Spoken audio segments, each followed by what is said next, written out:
One Day by David Nichols, retold by F.H. Cornish. Part 1. Their Early 20s. Chapter 1. The Future. Friday, the 15th of July, 1988. Rankeillor Street, Edinburgh, Scotland. The important thing in life is to make a difference, to make a change to something, the girl said. Ah, you mean we have to change the world, the boy replied. No, not all of the world. We just have to change the bit of it around us, the girl said. She was silent for a moment, then she laughed at herself. I can't believe I said that. It's such a predictable thing to say, isn't it? But what are you going to do with your life? What's your plan? Well, my parents are coming to collect me later today, he told her. Then I'll go to France for a few weeks, and after that, maybe I'll go to China. Oh, you're going travelling, she said wearily. You're predictable too. You've got too much money, that's your problem, Dexter. What you really mean is that you're running away from real life. Travelling broadens the mind, Emma, he said slowly. He was trying to copy the girl's accent. Suddenly, he leaned over her and kissed her. I think you're too broad-minded now, the girl said, quickly turning her face away from him. The girl was from Yorkshire, in the north of England. She was used to posh boys from the south making fun of her soft northern accent. Sometimes she didn't care, but now she suddenly felt annoyed with the boy. Everything was going wrong tonight. Anyway, I'm not talking about the immediate future, she told him. I'm not asking about tomorrow. I'm asking what you want to be in 20 years from now. At first, the best answer he could think of was, I want to be rich and famous. But then he thought a bit more and spoke seriously. I don't ever want to be different from this, he said. I'd like to stay exactly as I am now. Every 15th of July, I want to be just like this. The girl was called Emma Morley. The boy's name was Dexter Mayhew.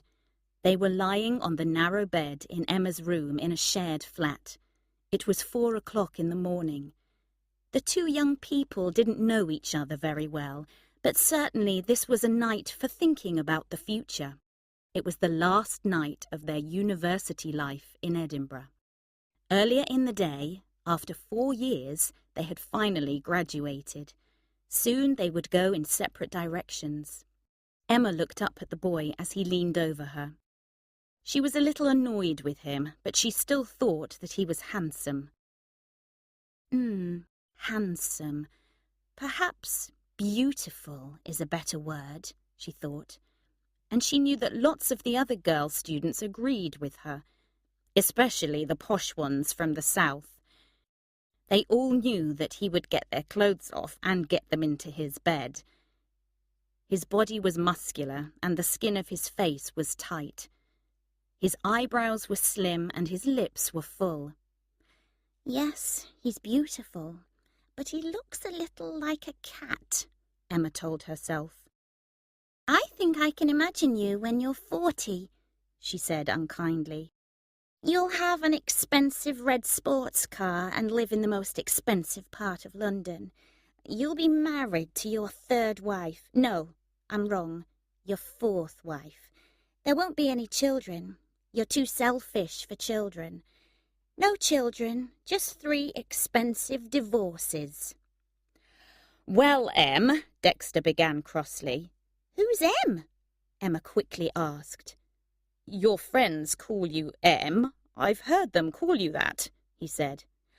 Ah, yes, my friends call me that, Emma replied. Can't I call you that? He asked. He sounded worried. Oh, all right then, Dex, she said. Go on. Well, if you think I'm so terrible, why are you sleeping with me? He asked. Well, I don't think I really have slept with you, have I? She replied. You can choose either meaning of sleep. I mean, we haven't been to sleep, and we haven't done anything else, have we? No, the boy said. No, we haven't quite done that. Tonight, Emma had wanted something different. She wasn't sure what it was, but their names sounded good together. Emma and Dexter, she thought. Em and Dex. Wait there, Emma said. I'm just going to the bathroom. Don't go away. She put on her thick glasses and walked towards the door. In the bathroom, Emma asked herself why she was being difficult with the boy. He's certainly very bourgeois, and he isn't very clever, but I really like him, she told herself. Emma had liked Dexter since she'd first met him at a party 2 years before, but she'd never got to know him, and in just a few hours he would be gone. And he certainly wasn't going to ask her to go to China with him. It was a bit sad. For the first time in 4 years, she was with a boy she really liked.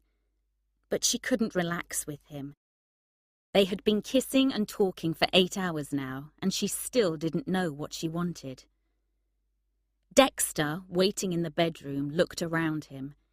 He had been in so many rooms like this one, rooms where girls like Emma lived. These girls always wore T-shirts with political slogans on the fronts. There were always political posters on their walls. There were always CDs of political songs. They were all the same, these girls with socialist ideas. They always thought that he was horribly bourgeois, and they always thought that being bourgeois was bad. Well, he had news for them.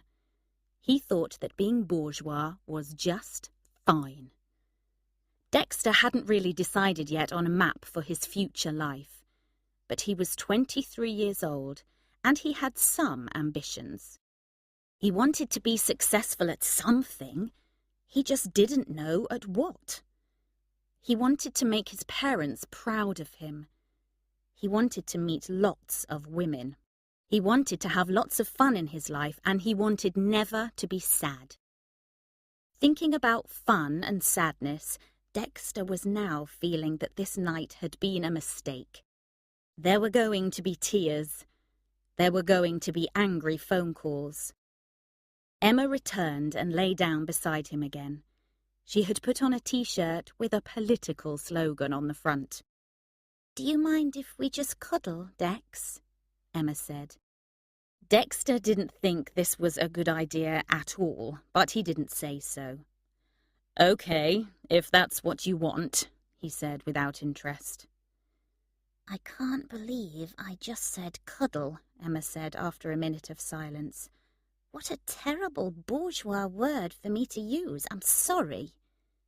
We must get some sleep, said Dexter. He was thinking, this must never happen again. There was daylight outside the window. Dexter was still awake, and he was looking at Emma, who was sleeping next to him. I could leave quietly now before she wakes up, he told himself. Then I don't need to see her again. Will she mind? Probably. Girls usually do mind. But will I mind? It was strange, but the answer to this was not clear to Dexter. There was something about Emma. She was pretty, but she seemed to hate herself for that. The red colour of her hair was out of a bottle, and her hairstyle was awful. Dexter guessed that Emma's hair had been cut by Tilly Killick, the large, noisy girl who lived in the other room in this flat. But never mind the hair, Dexter thought. Her face is really pretty, and her body's amazing. Soon he decided that he would leave quietly, never mind what Emma's face and body were like. I'll probably never see her again, he told himself. Dexter was about to get quietly out of bed when Emma woke up. What are you doing later today? She asked sleepily. Tell her you're busy, said a voice in Dexter's head. "I don't have any plans," he said aloud. "Shall we do something together then?" she asked. "Yes, all right," Dexter said. A moment later, Emma was asleep again.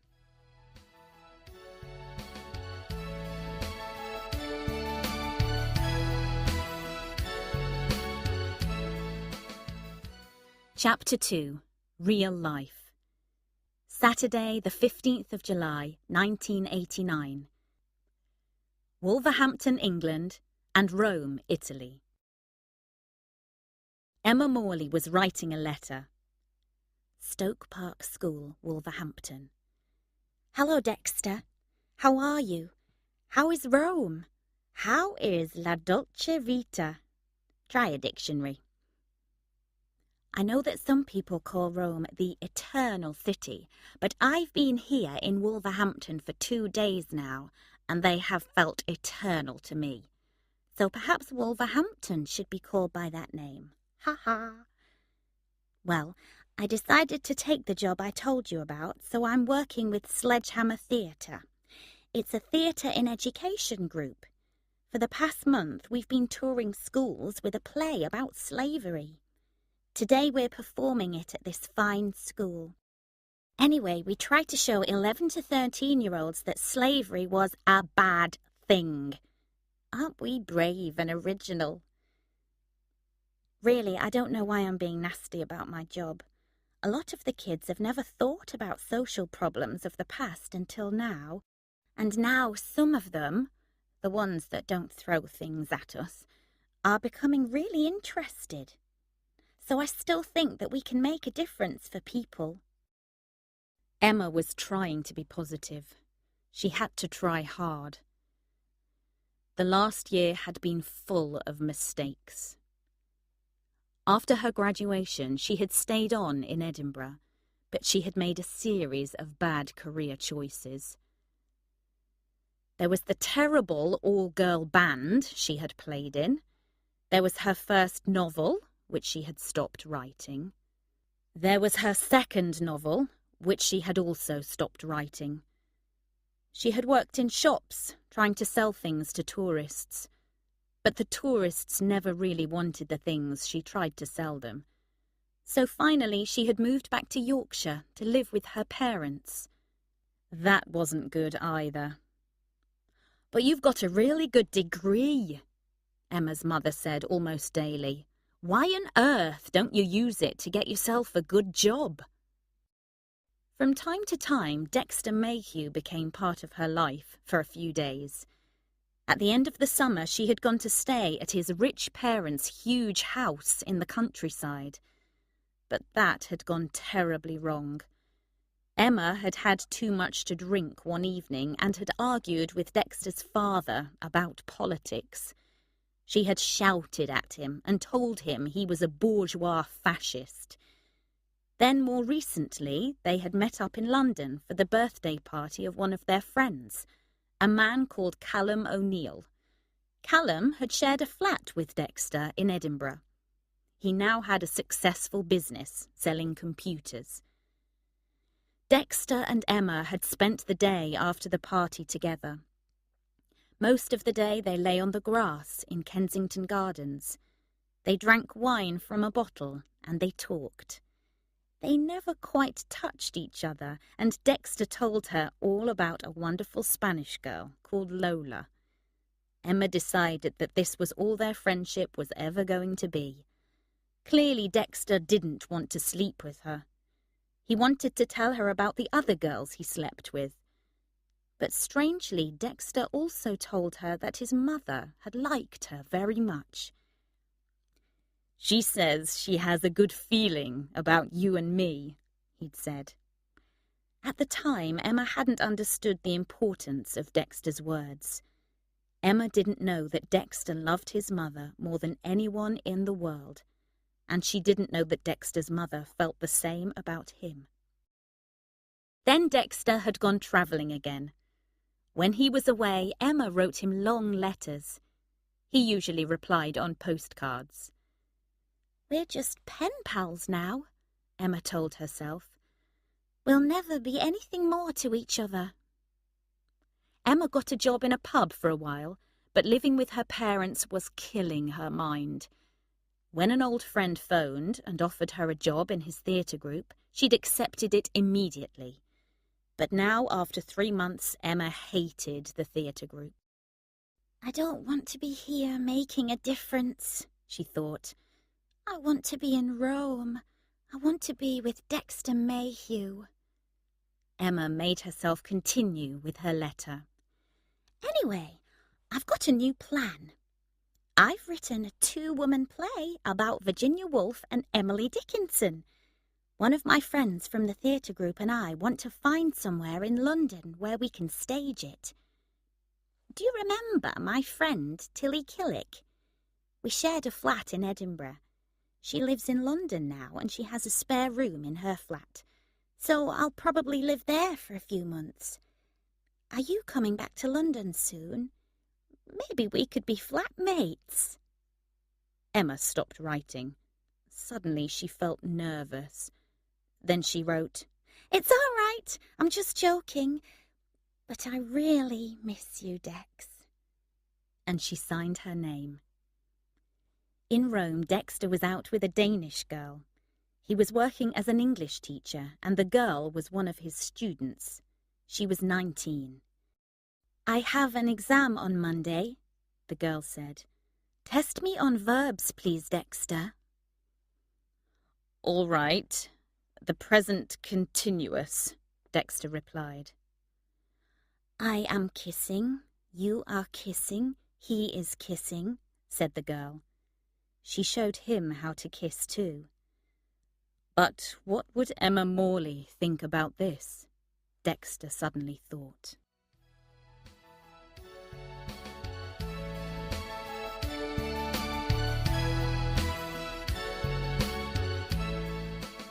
Chapter 3. The Taj Mahal. Sunday, the 15th of July, 1990. Camden Town, London, and Bombay, India. Listen to me, please, everybody, Scott Mackenzie shouted.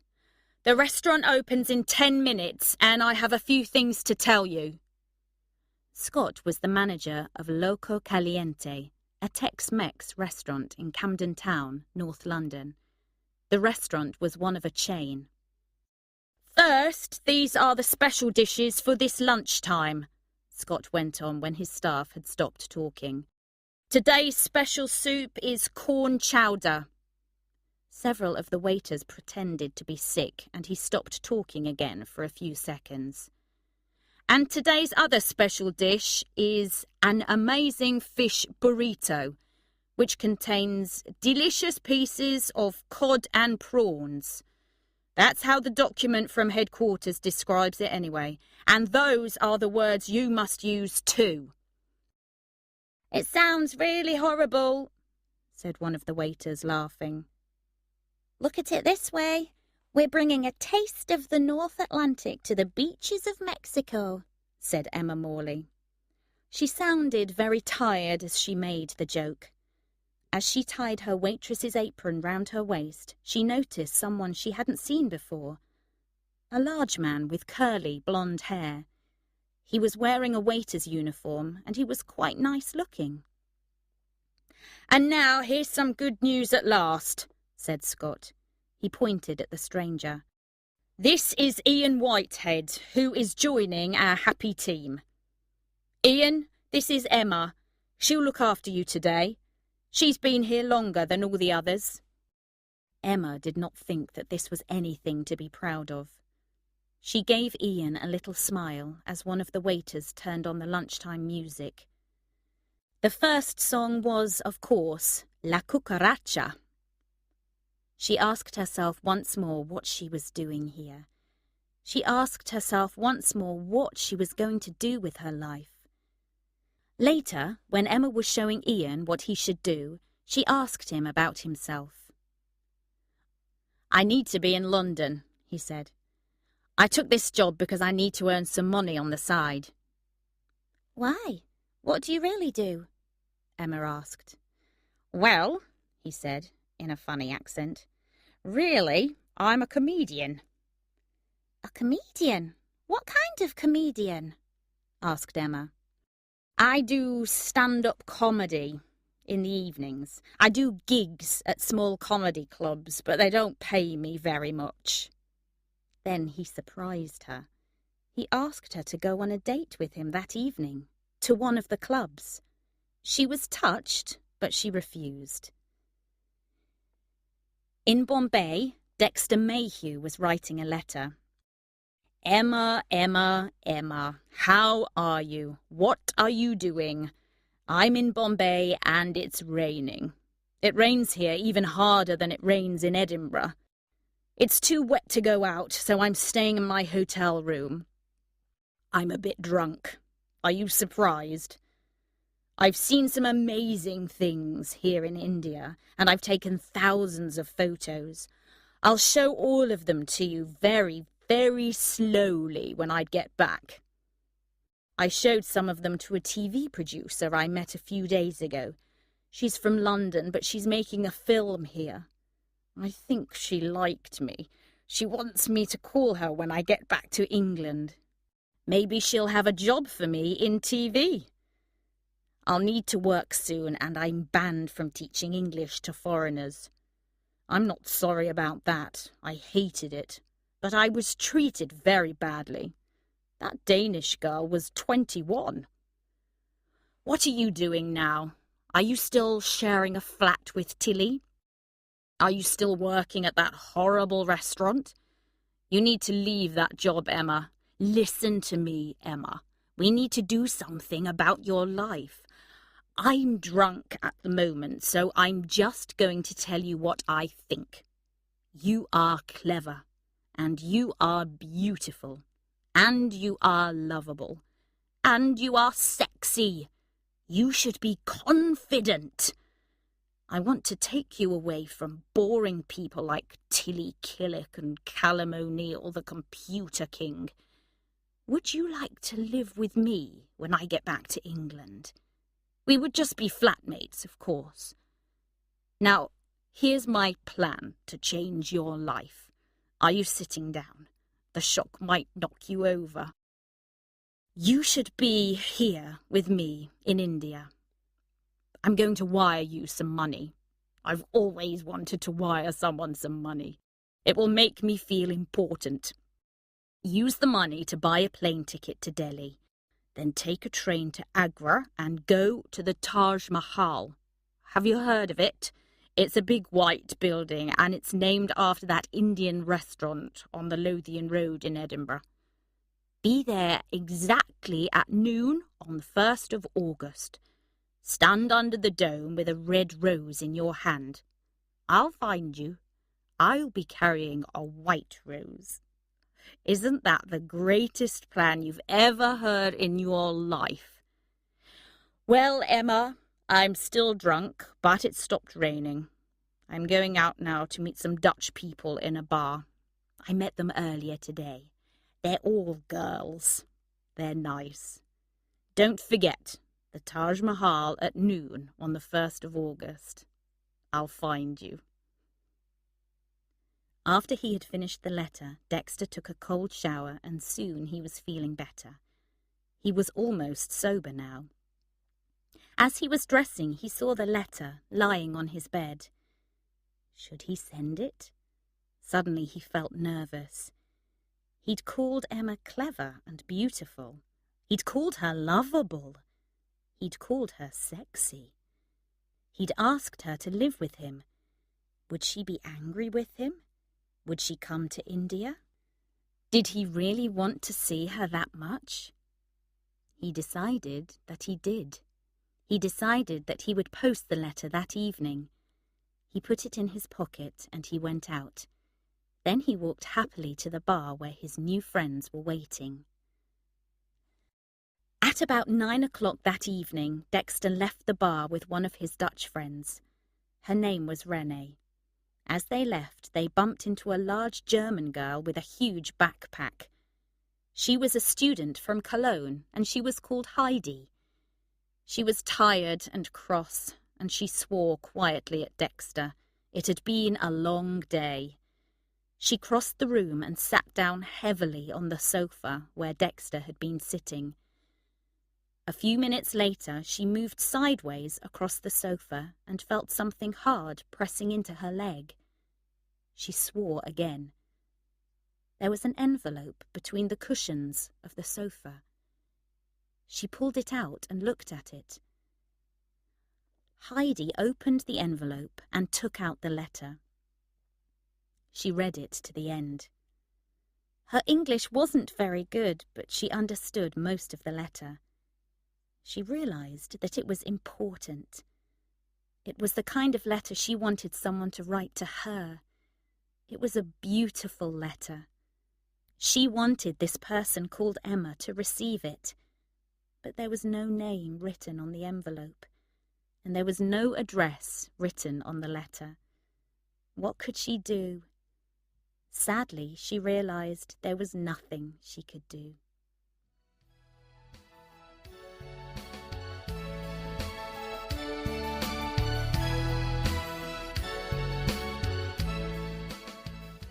Chapter 4.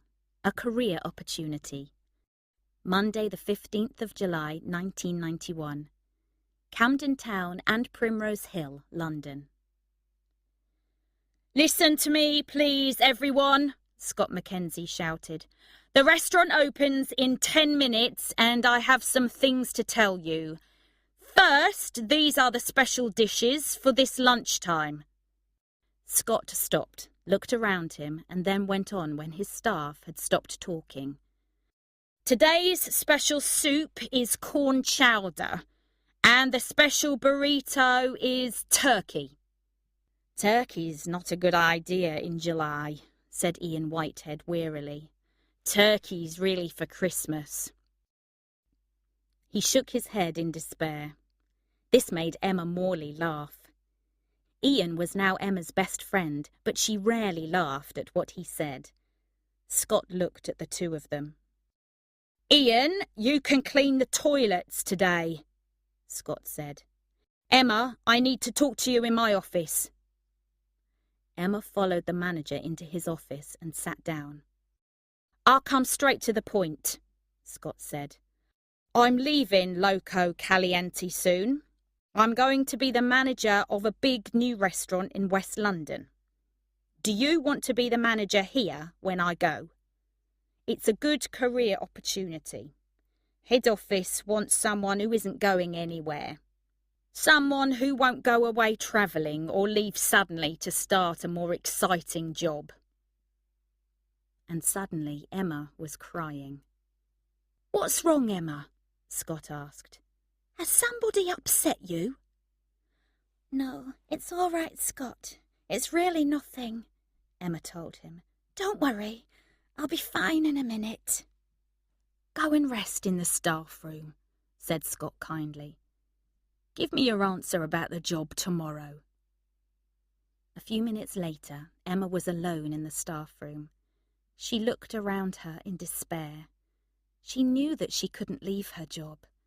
She had to spend all her money on rent, so she needed to take the manager's job. But she didn't want to be a restaurant manager all her life.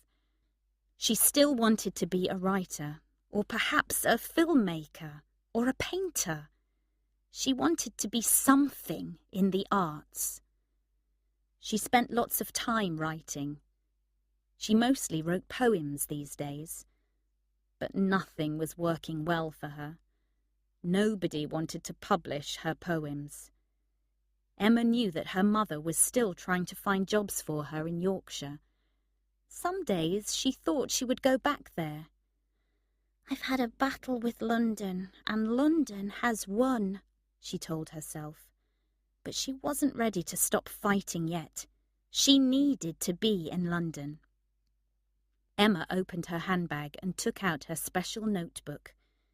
The book had a beautiful cover and lovely thick white paper. It was where Emma wrote her poems. Now she took out her best pen. She thought for a minute, then she started to write a new poem about how she felt. The poem she wrote was quite short, and she knew it was really bad. She turned back through the pages of the book and found an earlier poem called Daybreak in Edinburgh. She read it. We lie here in the narrow bed and talk about the future. I look at him and think, handsome, stupid word, and I ask myself the hardest question. Might it be the real thing this time? Outside the birds begin to sing and sunlight warms the curtain. Emma looked carefully at what she had written. Can I really make the bad things in my life seem better by writing about them? She wondered. She had just decided that she could not do that because that poem was rubbish too, when Ian came into the staff room. Ian looked angry and unhappy. Emma, he said, your friend is in the restaurant again, the handsome one. He wants to see you. He's with a girl, a different one this time. Ian had seen several of Dexter's girlfriends. Dexter obviously liked to show them to Emma, and this clearly upset her. It upset Ian, too. He's a monster, Emma, Ian said. No, he's not a monster. He's just an idiot, Emma sighed, and went out into the restaurant. Dexter was with a tall, thin girl with black hair and expensive black clothes. They were reading the menu aloud to each other and laughing about it. Hello, Emma, Dexter said when he saw her. This is Naomi. Will you have a drink with us? His voice told Emma that he was drunk. I can't do that, Dex. I'm working, Emma replied. Goodbye. She turned away and walked back to the staff room. Later, before leaving the restaurant, Dexter left a handwritten note on his table. Later in the day, after Emma had finished work, she found Dexter lying on the grass on Primrose Hill, a mile away. The evening sun was warm, and he was almost asleep. A half-empty wine bottle told her the reason. Emma kicked his leg. Don't do that to me, Dexter, she said angrily.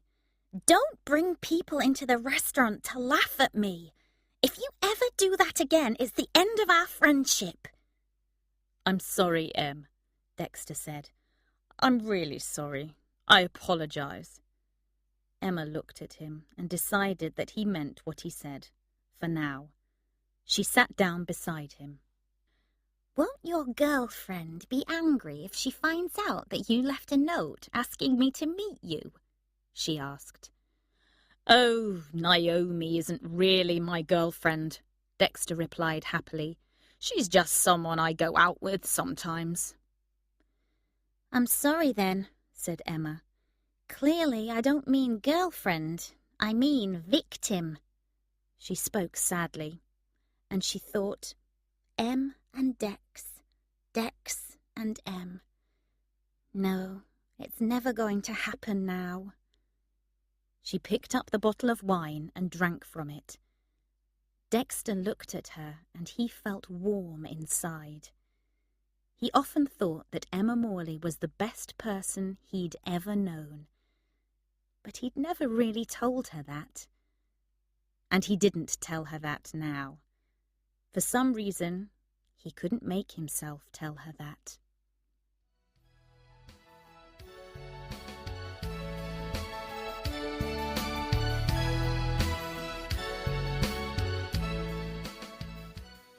Chapter 5. The Rules. Wednesday, 15th of July, 1992. The Greek Islands. Dexter and Emma were lying sleepily on the deck of a small ferry. The two friends were travelling from the Greek island of Rhodes to a smaller island. They were going to stay there for a week, and they were both feeling happy. Life was changing for them. After a year as manager at Loco Caliente, Emma had left her job. In September, she was going to start a college course. She was going to train to be a school teacher. And Dexter had a job now. He was working for a television company. He'd started with small responsibilities, making the tea, doing research for producers, but now he was working as an interviewer. He interviewed pop stars and actors on a program called The Bigger Picture. He had a posh flat in Belsize Park, an expensive part of North London. He wore expensive designer clothes. And he had a new girlfriend, his fourth one after Naomi. She was a beautiful and successful model. Emma didn't really enjoy Dexter's television appearances, but she always watched them. For The Bigger Picture, Dexter had invented a new character for himself. He was a man of the people. When he interviewed pop stars and actors, he spoke with a Cockney accent. Emma had never enjoyed Dexter's version of a Yorkshire accent, and she thought that his Cockney voice was even worse. Emma liked Dexter to know that she wasn't impressed by his television career. She told him this often. But all that was back in London. Today they were happy. Today they were on a ferry among the beautiful Greek islands. They were on holiday together. It had been surprisingly easy to arrange this trip.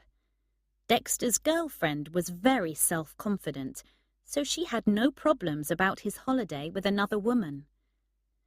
And Emma occasionally slept with people, but still didn't have a regular boyfriend. So they had made their plans together, and they had decided on some rules of behaviour for the holiday. The rules. 1. Separate bedrooms. 2. No flirting. 3. No sleeping together. 4. No nudity. 5. No board games. Emma had decided on the first 4 rules. Dexter had fought back with Rule 5. Emma enjoyed playing board games, but Dexter hated them. The rules had to be obeyed, Emma told herself now, lying sleepily on the deck of the ferry. The rules made this holiday possible. But Emma wondered if Dexter was going to be able to obey them. And she wondered if she was going to be able to obey them. They were half asleep when they heard an English voice. "It's him," said a man. "He's on TV on Fridays." "Oh, yes," said a girl. "He's called Dexter something. You are that man who's on TV, aren't you?" She was speaking to Dexter now, and he was wide awake. "Yep. On holiday, are ya?" said Dexter in his pretend Cockney accent. "Yeah," said the girl. Dexter continued talking to her and didn't take any notice of the man. The girl was clearly impressed. "Dexter, why do you speak like that?" Emma asked when the couple had gone. "You aren't a Londoner and you went to Winchester College." "The TV viewers won't connect with me if I don't seem like them," Dexter explained. "Not many of our viewers went to Winchester." "That's a very bad reason," said Emma. "And you've broken Rule 2 already. You were flirting with that girl." Emma was sitting at a table outside a small cafe on the island and drinking coffee. Dexter had gone to find them somewhere to stay. "Don't forget, we need 2 rooms," Emma had shouted after him as he set off. And he'd looked back at her and shouted, "Of course we do!" "She looks so lovely these days," he told himself. "It's the contact lenses. I hated those thick glasses she used to wear, but now she looks great. These rules aren't going to make life easy."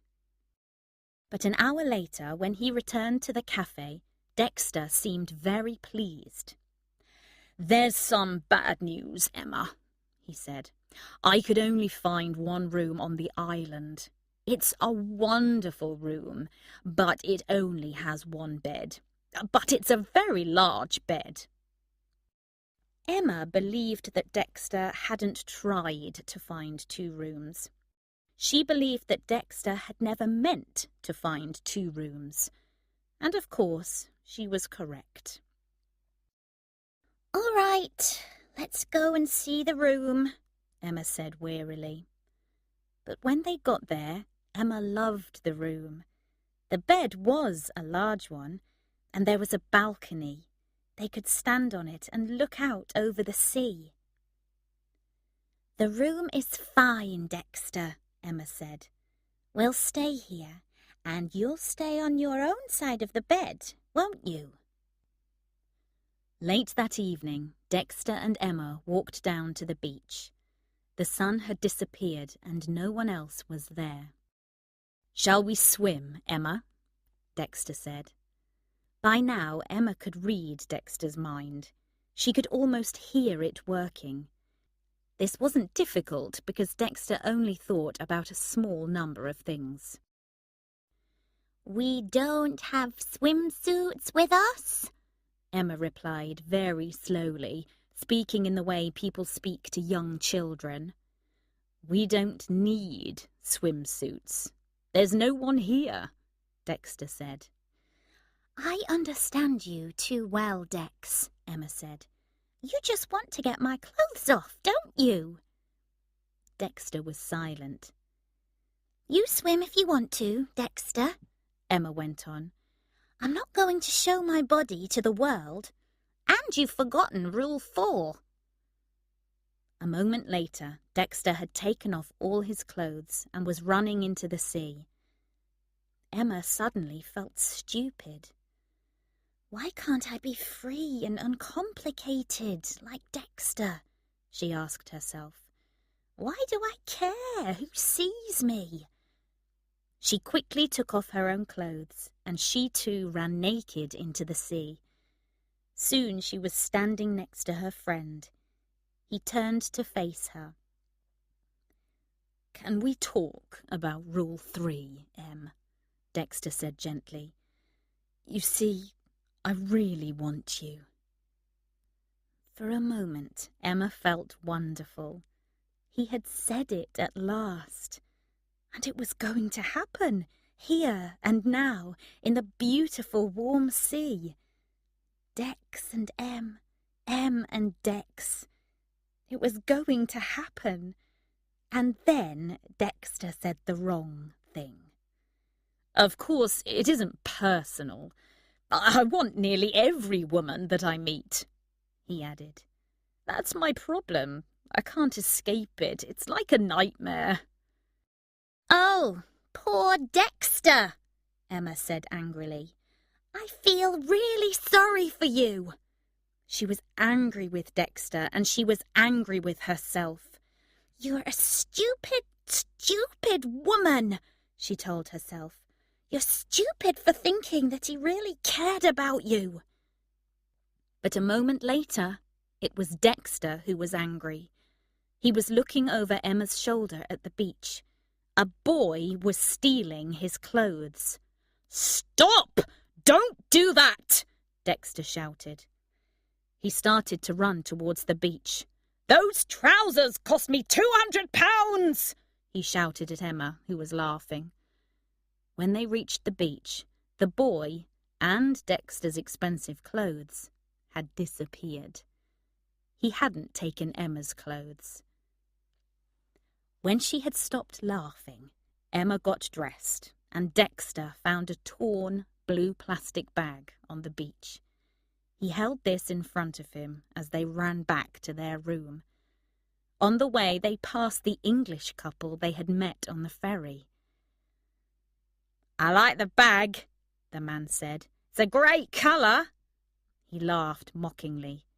Dexter didn't reply. But when they got back to their room, Dexter's anger had gone. It was a beautiful evening, and soon the stars were bright in the sky. He and Emma had some food, Then they got into the bed and lay in the dark. They didn't touch each other, and they knew that their friendship was unchanged. "Tell me a secret, Em," Dexter said. "Tell me something about yourself that I don't know." "Well, I don't want to make you more arrogant than you already are," Emma replied. "But here's something you didn't know. Before I first talked to you, when we were students, I was in love with you, and I used to write poems about you." "That was before you knew me," Dexter said. "Aren't you in love with me now?" "Oh, now? Things are quite different now," said Emma. When she said that, Dexter started thinking about his own secrets. He'd never told Emma that he'd once slept with Tilly Killick. It had happened when he was visiting the flat Emma and Tilly shared. Emma had gone out to the shops for an hour. He was never going to tell her about that. He didn't know that Emma knew about it already, and it wasn't a secret at all. "Tell me about those poems," Dexter said quietly after a few minutes. What rhymed with Dexter? "Monster," Emma replied quickly. "It's a half rhyme." "Em," Dexter said a few minutes later, "how many rules did I break today?" 3, Emma said. "You broke rules 1, 2, and 4. And we nearly broke rule 3, Dexter thought. But we have 8 more days. Anything can happen in 8 days. "Well, at least we didn't play any board games," he said aloud. Emma was asleep.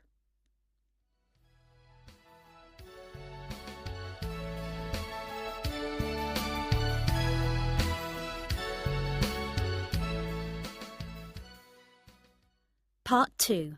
Their late 20s. Chapter 6. Poison. Thursday, the 15th of July, 1993. Belsize Park, London, and Oxfordshire. Dexter Mayhew was sitting in his flat in Belsize Park. It was 10 a.m. and Dexter was very drunk. He had been drinking all night with some new friends. Now that he worked in television, lots of people wanted to know Dexter. They all wanted to hear his stories about the famous people that he interviewed. They all wanted to drink with him. So he was often drunk these days. Usually being drunk in the mornings didn't matter. Dexter worked in the afternoons and evenings, and he was always sober by then. But this morning, the morning of the 15th of July, it mattered very much. Today he had to go to his parents' house in the country in Oxfordshire. He was already late. He knew, in part of his mind, that he wanted to be late. In fact, in that part of his mind, he didn't want to go at all. Because today, thinking about his parents made him want to scream. Dexter's mother, at 49, was 15 years younger than his father. Dexter liked his father, and they usually got on well together, but his feelings about his mother were quite different. Dexter loved his mother more than anyone in the world, but now his mother was dying, and Dexter knew that she couldn't live much longer. He needed to see her, but he was afraid. He was afraid to see how close to death she was. So this morning he needed to be strong. He needed to make himself drive to his childhood home, and he needed to make himself behave normally when he got there. Dexter looked at the large parcel, wrapped in brightly coloured paper, which he'd put next to his front door. He'd put it there so that he wouldn't forget it when he went out, even if he was drunk. The parcel was a present for his mother from his good friend, Emma Morley. Emma and his mother were very different people, but when they had met, they had always enjoyed each other's company. and Stephen and Alison Mayhew had guessed that Emma was a good friend to their son. They hadn't really been offended at all when Emma called Stephen a bourgeois fascist. Remembering this, for a moment Dexter wanted to phone Emma. The two of them had still never touched each other, but he knew that she was his best friend. Suddenly he wanted to tell her that she was a dear, wonderful person, and he wanted to tell her how unhappy he was about his mother's terrible illness. But he knew what Emma would say. "She'll know I'm drunk as soon as I start to speak," he told himself. "She'll tell me that I mustn't drive." Dexter picked up his car keys and collected Emma's parcel. He locked the door of his flat behind him and walked to his expensive green sports car. An hour later, Dexter was still worrying about his dying mother, but he also knew that he was lucky to be alive himself. He had fallen asleep for a moment and had almost crashed his car into a big truck. He could still hear the noise of the truck's horn in his aching head. He wasn't far from his parents' house now, but he had to stop for a while. He slowed down and drove into a pub car park. It was a pub which he had often visited when he was young. He bought a glass of vodka and a glass of beer and sat down. He drank quickly, and soon he was feeling better. He walked outside into the sunlight and got into his car. In less than 20 minutes he parked in front of his parents' house, just as his father opened the front door. "I'd hoped you were coming earlier," his father said as Dexter got out of the car. He looked angry, and when Dexter tried to kiss him on the cheeks, he moved quickly away. At the television studios, everyone kissed everyone else on the cheeks. Dexter had forgotten for a moment that his father lived in a different world. "Your mother hoped you were coming earlier too," Stephen Mayhew added.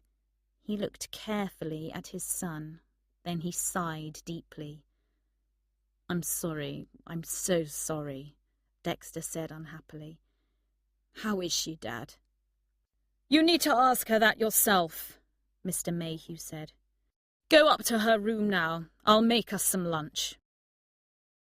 Dexter walked slowly up the stairs, carrying Emma's present. He opened the door of his mother's bedroom and went nervously inside. Alison Mayhew was sitting up in her bed. She was very thin and she looked very tired and ill, but she smiled when she saw her son.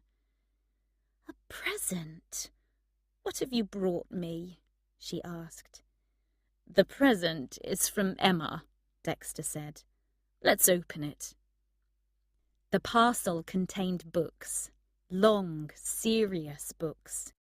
Edith Wharton, Scott Fitzgerald, Raymond Chandler. "How kind she is," Alison Mayhew said. "I'm very grateful to Emma. But please suggest to her that short stories might be more useful in future." Dexter tried to laugh, but inside his head he was screaming. A few minutes later he went downstairs to the kitchen where his father was making lunch. Dexter picked up a glass of wine and drank it quickly. Then he refilled the glass. "Dexter, please be careful," his father said. "You drink too much. Alcohol is poison for you these days." "I've got a headache, Dad," Dexter said. "I've been working too hard. I'm going to lie down for half an hour. I don't need any food." He went upstairs to the room he had slept in when he was a child. A few minutes later, he was unconscious on his childhood bed. It was evening when Dexter woke. The whole afternoon had passed. He went to find his father in the kitchen. "I'm sorry, Dad," he said. "I didn't mean to sleep that long. Why didn't you wake me?" "It wasn't my job. "You're not a child any longer, Dexter," his father replied angrily. "And you were so drunk there wasn't any point in waking you. You don't think that your mother wanted to see you like this, do you?" "I'm sorry," Dexter said again. He looked around the room. "Where did I put my car keys? I have to go now." "I've got them, and I'm going to keep them," his father replied. "You must not drive when you're drunk, Dexter. You'll kill yourself, or you'll kill someone else, which will be worse. I'll drive you to the station now. You can get the train back to London, and you can come and collect your car at the weekend, if you're sober by then. Perhaps you'll be able to talk sensibly to your mother then, too." Dexter tried to argue, but his father wouldn't listen to him, and he wouldn't talk to him on the way to the station. But as Dexter was getting out of the car, the older man held his arm. "Listen to me, Dexter," Stephen Mayhew said very seriously. "Your mother was looking forward to your visit today, and now she's very upset. She hasn't long to live, you must know that. If you come here drunk again, I won't let you into the house to see her. Do you understand me? I won't open the door to you." Stephen drove away, and Dexter walked sadly into the station. When he was waiting for the train, he tried to phone Emma. "Emma will understand me," he told himself. "I need to see Emma." But Emma wasn't at home. He left a message on her answer phone. He asked if they could meet later that evening. He said he'd call again. When he got back to his flat and called again, Dexter still got the answer phone. "Emma, where are you?" he said to the machine. "I miss you. I need you. I'll try again later." Covent Garden and King's Cross, London. Emma didn't get any of Dexter's phone messages that evening because she wasn't at home. When Dexter left his first message, she had just left her flat in Earl's Court, West London. She was walking to the nearby Underground station. She was on her way to an Italian restaurant in Covent Garden where she was going to meet Ian Whitehead. Emma had only seen Ian a few times since she had left Loco Caliente to train as a teacher, but they were still friends. They sometimes talked on the phone, and tonight he had invited her to meet him for dinner. They had been friends for 3 years, but Emma had never slept with Ian. She knew that he wanted to sleep with her. She liked him, but did she want to sleep with him too? She didn't know, and she wondered now how the evening was going to end. At the station, Emma bought a ticket and waited for her train. Soon it arrived, and Emma boarded it. She sat and thought about how her life had changed since she had met Ian. She no longer shared a flat with Tilly Killick. Now she lived on her own in the small rented flat in Earl's Court. And now she was ready for a new career. Tomorrow she was going to an interview for a job as a teacher of English and drama. The job was in a comprehensive school in Leytonstone, in a poor part of East London. Emma was very confident about this job. She had enjoyed her year at Teacher Training College, and she knew that she was going to be a brilliant teacher. Yes, her life had changed, but Emma knew that her character had changed too. She had mellowed. She no longer had a strong opinion about everything that happened in the world. Sometimes she could even see that there were 2 sides to any argument. "I'm 27. Perhaps that's the reason," she thought. "Perhaps I'm getting old. Perhaps I'm ready to compromise." When Emma arrived at the restaurant, she saw that Ian was already there. She hoped that this was the beginning of a pleasant evening. Later, she'd decide about what was going to happen next. They ordered food and wine, and Ian started to talk. He seemed very nervous, and Emma tried to help him to relax. But an hour later, At about the time Dexter was leaving his second message on her answer phone, Emma was feeling desperate. Ian had been trying much too hard to make her laugh. She guessed that he was practicing his stand-up comedy act on her. The problem was that everything he said was a joke, and it was impossible to have a conversation with him. This was driving her crazy. She guessed that Ian was feeling desperate too. Everything he said made the evening worse. In part of her mind, Emma wanted to leave and go home. But in another part of her mind, she felt terribly sorry for Ian. It was clear to her that he wasn't a good comedian, and that his ambition to have a career in stand-up was just a dream. At last, she couldn't listen to any more bad jokes. "Ian," she said suddenly, "will you be quiet for a minute, please? Will you just shut up?" Ian looked very surprised, and he stopped talking. After a few minutes of silence, he asked quietly, "Do you see your friend Dexter much these days?" Emma suddenly understood why Ian had been so nervous all evening. "No, we don't meet very often," she replied, "but we speak on the phone most days. He's busy with his TV career and his girlfriends. You know what Dexter's like.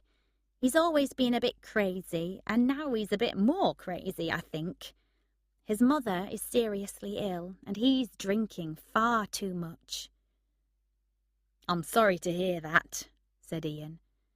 Then after a pause he said, "To be honest, I never liked him much. I always thought that he took you for granted." They were both silent for a few minutes. Then Ian spoke again. "Well, we finished the wine," he said. "Shall we have some brandy?" By the time they left the restaurant, Emma and Ian were both a bit drunk. Outside the restaurant, Emma turned to Ian and kissed him. She had decided that tonight she was ready to compromise. "Shall I come home with you?" she asked quietly. "Emma, that's a lovely idea," Ian told her. And when Dexter phoned Emma's number again at midnight, there still wasn't anyone at home. Emma was at Ian Whitehead's, and she was going to stay there until morning. Dexter was now feeling desperate, so he called another number. "Hi, Naomi, this is Dexter," he said in his television voice. "I miss you, girl. I need you tonight. Can you find a taxi and come to my flat?"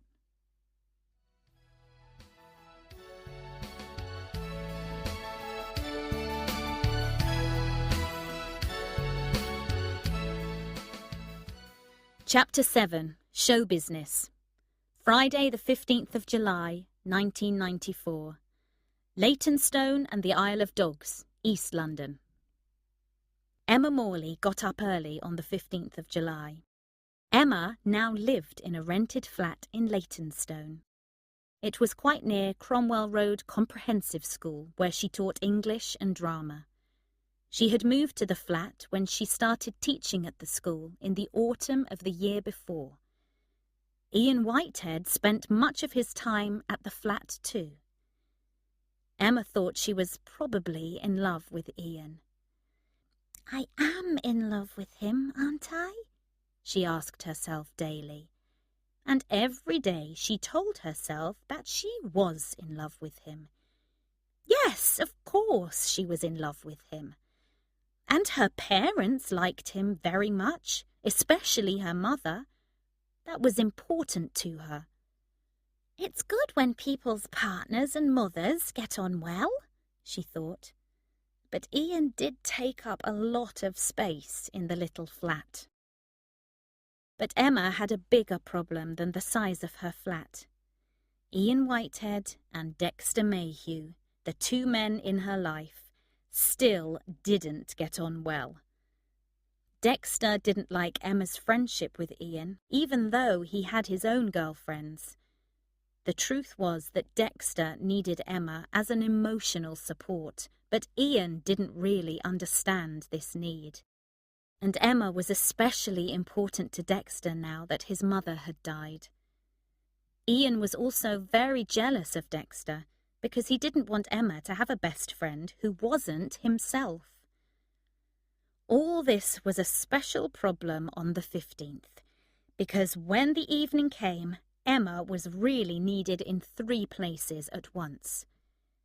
Tonight was going to be Dexter's big night. Tonight, a new program was going to be on television, and Dexter was one of the presenters.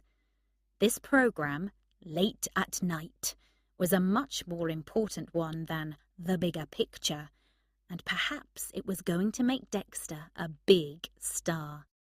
Another of the presenters, a glamorous woman called Suki Meadows, was already a star. The program was going to be live, and Dexter wanted Emma to be at the television studio to support him. He no longer saw his other friends from university. He no longer wanted to see them. Callum O'Neill, whose computer business was doing well, often called. He left messages on Dexter's answer phone, but Dexter never called him back. Emma was the only one of his old friends that he cared about. But tonight was going to be Emma's big night too.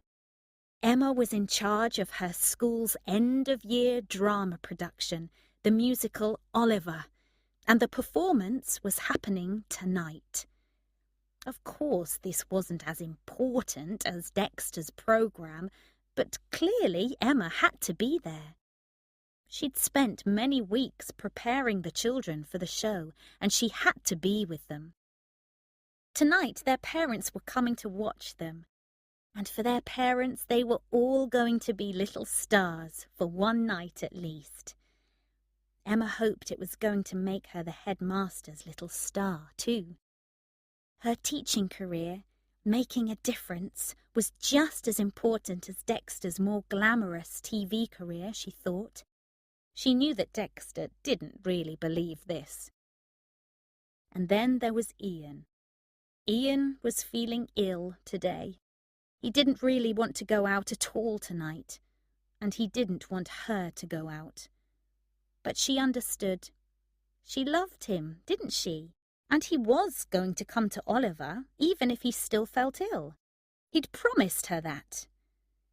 Before leaving to go to work, Emma picked up the phone and called Dexter's number. She got his answer phone. "Hi! Speak to me! Leave me a message!" Dexter's Cockney voice said on the recording. So she left him a message. "Hi, Dex. I'm sorry it's early for you," she said. "You're probably not awake yet, but some of us have jobs to go to. I'm sorry I won't be with you at the studio tonight, but I want to wish you luck. I know you understand that it's my big night too. That's show business, Dex. I'll speak to you later. Lots of love to you. Oh, and Dex, you really have to change that answer phone message." Dexter Mayhew wasn't feeling good when he arrived at the television studio on the Isle of Dogs. It was his father's fault. His father had left a message on his answer phone earlier in the day.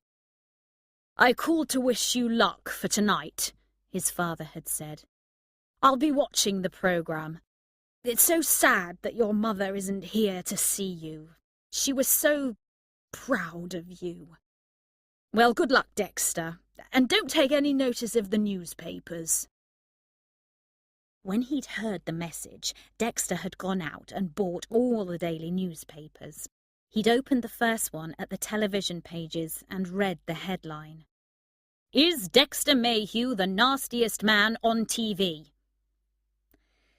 Dexter had drunk some vodka to settle his nerves as he read the story beneath the headline. The story wasn't kind to him. Dexter was a stupid, rich boy who'd been educated at Winchester College but pretended to be a Cockney, the author wrote mockingly.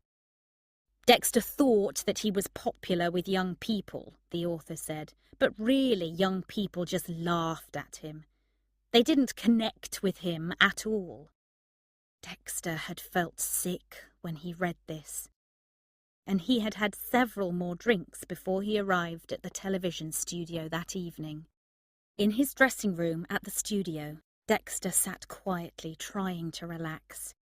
He had told the producer of the show that he wanted to be alone. He was nervous. He had been a TV presenter for several years now, so he was surprised at how nervous he felt. He didn't know what he was going to say when the show started. When he thought about the whole hour the show was going to last, his mind was suddenly empty. Now he was very frightened, and the show was going to start in a few minutes. He took a bottle of vodka from his overcoat pocket. There was a bottle of water on a table in the dressing room. Presenters usually took a bottle of water onto the set with them. The studio lights were always very hot, and they often needed to drink some water when they were off camera.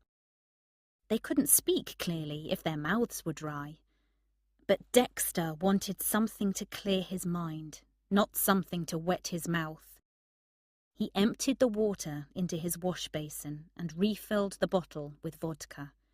Then he put it back on the table. It looked the same as before. Nobody would know that he was drinking vodka. "Hey there," said a loud voice. "Well, how about all this?" The owner of the loud voice was Suki Meadows.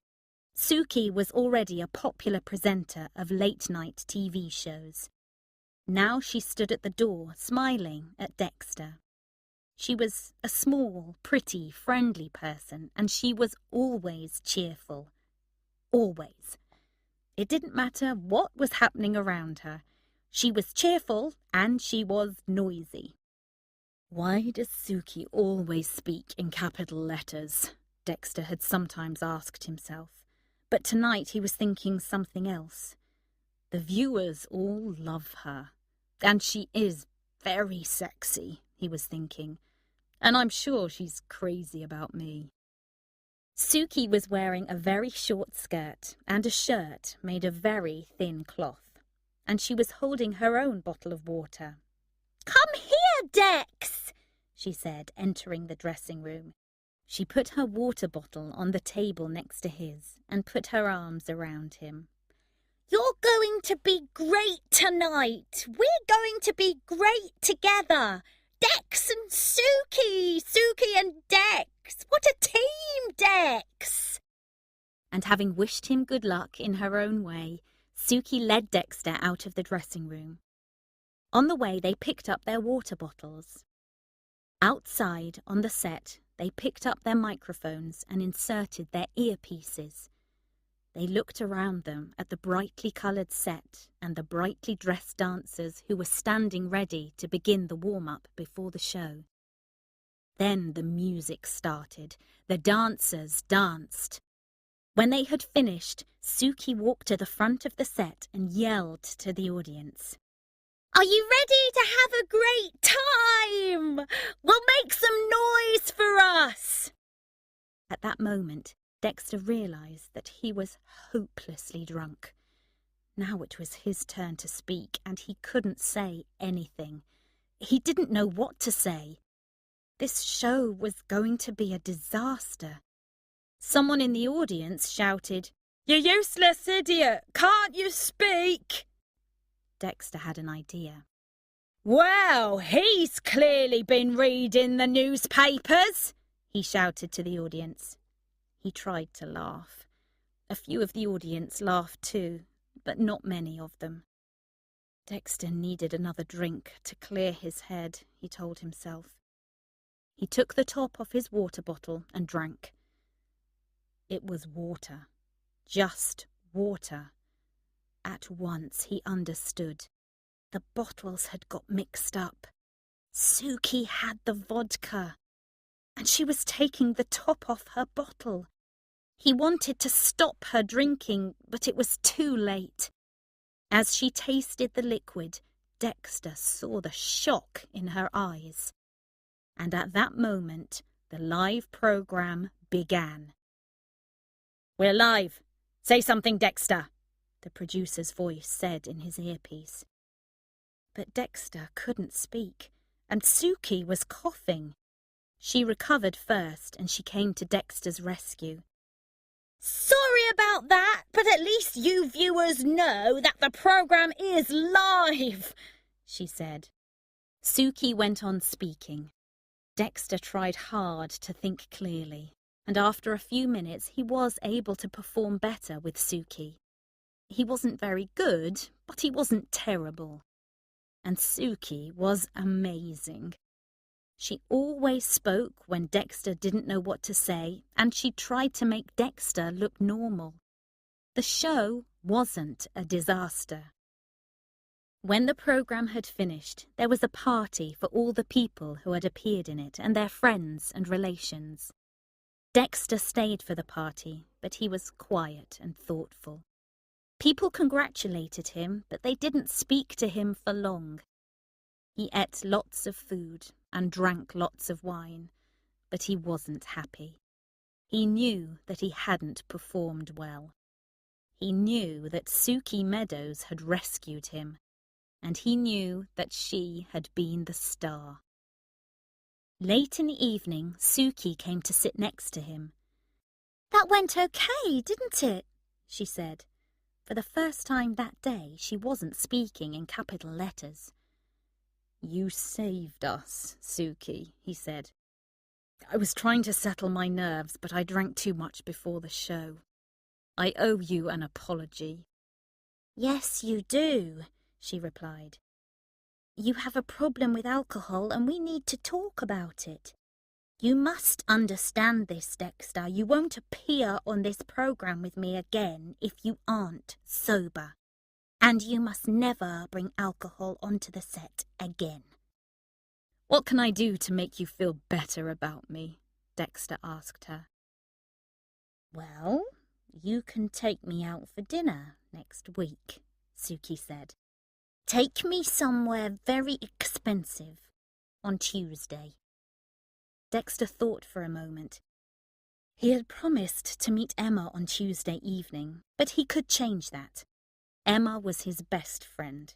She was always there for him. "All right," he replied. "We have a date." "Good," said Suki, kissing him. "And now you must come and meet my mother." Dexter was feeling a bit unhappy on the Isle of Dogs, but Emma was on top of the world in Leytonstone. Oliver had been a great success. Of course, there had been arguments and fights among the children before the show. That always happened. They were excited and some of them were nervous. But Emma had settled their nerves, and when the music began, they all worked together and helped each other. So the show had been wonderful. Phil Godalming, Emma's head teacher, was very pleased. People whose children could act and sing like that were going to be proud, he thought. They were going to speak well of the school, and of its head teacher, of course. At the party after the show, the school staff and many of the proud parents of the cast congratulated Emma. She drank her wine and smiled at everyone. And late in the evening, Mr. Godalming came to sit next to her. "You're a wonderful teacher, Emma," he said quietly in her ear. "And you look very beautiful tonight. I have great plans for you next year."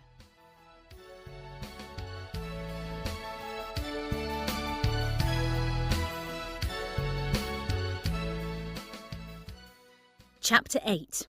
A Crisis. Saturday the 15th of July, 1995. Walthamstow, East London, and Soho, Central London. "I'm going out now, Ian," Emma called. Then she added carefully, "Are you sure that you don't want to come with me, darling? Dexter will be pleased to see you if you do come." "No, I can't come tonight," Ian replied, entering the room. I've got things to do tonight, don't you remember? I'm performing at the House of Ha-Ha. You go on your own. I'll be fine. This was the right answer, Emma thought. She was quite glad that she was going to see Dexter alone. She wanted to talk to him about her relationship with Ian Whitehead. Emma was beginning to understand that she had made a bad mistake about Ian. They were living together now, in a flat in Walthamstow. They had bought the flat together, and that was the mistake. Ian loved her very much, Emma knew this, and she had told herself often that she really loved him too, and that she wanted to spend her life with him. But she now knew that it wasn't true. She was no longer happy with Ian. She just didn't love him. She knew that Ian hated the success of her career and that he hated the failure of his own career. He still wanted desperately to be a stand-up comedian, but he only ever performed at pubs and small comedy clubs. Ian just wasn't very good at stand-up, and he didn't earn much money from it. Emma was feeling trapped. So she needed Dexter to understand. She hoped it was going to be possible to talk sensibly to him tonight. She was feeling a little nervous about that. Perhaps talking about Ian wasn't going to be easy. In the past, it had been easy to talk to Dexter, but now he had changed. He drank far too much, and he was more careless than ever about people's feelings. Ian wasn't Emma's only problem, of course. She was no longer enjoying her job much either. She was a good teacher, she knew that. But she got tired, and she didn't have much time to write. She still wanted to be a writer, but when she did write, the results were never very good. That was as bad a problem as her relationship with Ian. But the greatest problem for Emma was that she knew in her heart that Dexter Mayhew was the person she really loved. So there it was. Everything was a bit hopeless. Ian's career wasn't what he'd hoped for, and her career wasn't what she'd hoped for. She had a feeling that Dexter's career wasn't quite what he'd hoped for either. Suki Meadows was his girlfriend these days. But she was now clearly the star presenter of Late at Night. Dex was definitely the number 2 person. He wasn't very popular with the audience, and nasty people often wrote cruel things about him in the newspapers now. Emma and Dexter were meeting for dinner at an expensive restaurant in Soho. It was the kind of place where fashionable people ate. People in television, like Dexter and Suki Meadows. Emma hoped she was going to like it. Dexter was waiting for Emma outside the restaurant. He was talking on his mobile phone. Emma heard his caller's voice quite clearly as she arrived. 10 million viewers this week, Dex, the voice said very loudly. 10 million! Suki, let me explain something about telephones, Dex replied into the phone. You don't need to shout into them. The phone does the shouting for you. I have to go now, he added when he saw Emma. I'll see you soon. Dex, those things are so stupid, Emma said, pointing at Dexter's phone. Why don't you throw it away? You'll have one in less than 6 months, Dexter replied, kissing her. You'll see, I'm right. They went inside the restaurant and sat at the bar where Dexter bought drinks. After a few minutes, they heard a soft female voice behind them. Do you want cigarettes, sir? The voice said. They turned to see a very tall, extraordinarily beautiful girl. The girl was dressed only in black underwear and stockings, and she carried a tray containing the cigarettes. She had a fixed smile. It wasn't a happy smile. Dexter bought some cigarettes. He spent a long time finding his money so that he could look at the girl's body. Then the girl moved away. "Why is she dressed like that, Dexter?" Emma said. "I don't know, Em," Dexter replied. "Perhaps all her ugly clothes are in the laundry. You could look like that if you wanted," he added. "You've got a great body." "But I don't want to look like that," said Emma. Soon a waiter took them to their table. They ordered drinks, and when those arrived, they ordered food. Dexter was drinking quickly. "And soon he'll be drunk again," Emma told herself. And she couldn't stop thinking about the cigarette girl. "Why am I eating in the kind of restaurant where girls have to dress like that?" she asked herself. Then she asked Dexter the same question. "This place is terrible, Dex," Emma said. "Haven't women made any progress in the last 100 years?" "You don't understand, Em," Dexter said. "Dressing like that gives her power over men. She enjoys it." "Don't be stupid, Dexter," Emma said. "The owner of this place makes her wear those clothes. If she doesn't wear them, she'll lose her job. She only works here because she needs the money. You can see that. She has no power over anyone."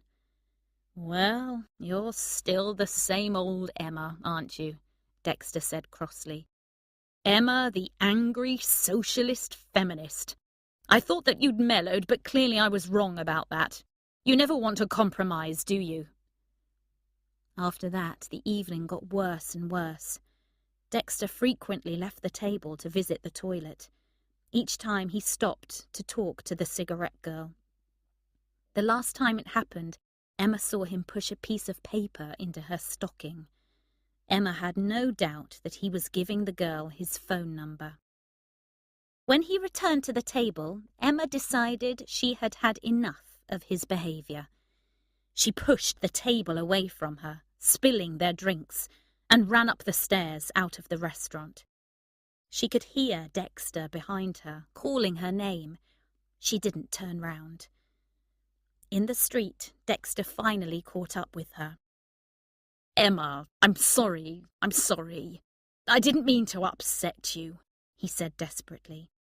Suddenly, Emma turned to face him. "Dexter, whenever I see you now, you're drunk," she said. "I haven't seen you sober for 3 years. I don't know you any longer. You're obnoxious these days. You were always a bit obnoxious, but now you're totally obnoxious." "I'm just having fun, Emma," Dexter replied. "Well, it isn't fun for me," Emma replied. "Let's stop this now, Dexter. You don't care about me. We don't have to meet anymore." "Emma, of course we have to meet," Dexter said desperately. "We're Dex and Em, aren't we? We'll always be Dex and Em." For a moment he was quiet. He was thinking of the day of his mother's funeral. He was thinking of Emma's kindness to him that day. She had held him as he cried uncontrollably. He had always taken her for granted. He knew that. "Why am I throwing all this away?" he was asking himself. But he knew that he couldn't stop himself. "Dexter," Emma said sadly, "I love you very much, and I probably always will love you. But I'm afraid I don't like you any longer. I don't like the person that you've become. I don't want to hear from you again. Please don't try to contact me." She left him standing in the street and walked away.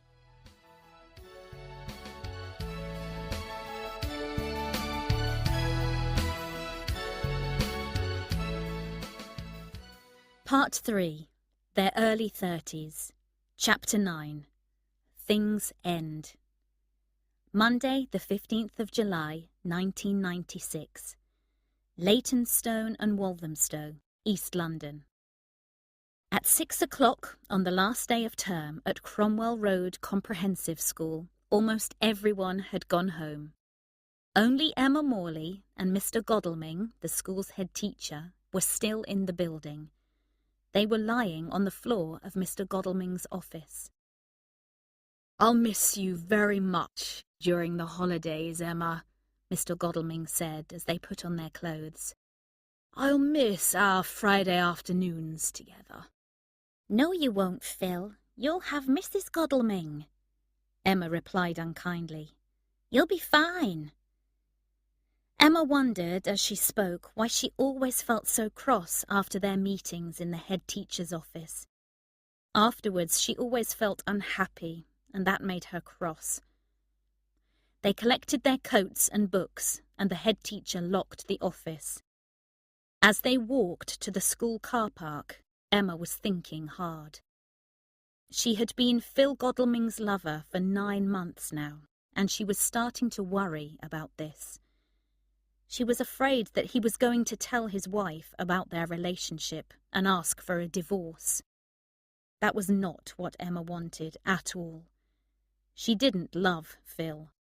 She had never really loved him. For a short time, he had made her feel better when her life had become very sad. She wasn't seeing Dexter any longer, and she missed him. And her relationship with Ian Whitehead had gone wrong. Phil had helped her to be confident during the bad times, but she certainly didn't want to marry him, and she thought now that it was time for this relationship to end. As Mr. Godalming opened the door of his car, Emma held his arm. "Phil, I'm sorry, but I don't want to be your lover any longer," she said. "I feel bad about our relationship. I feel bad about your wife. I'm not happy." "You were very happy 10 minutes ago, Emma," the head teacher said. He laughed.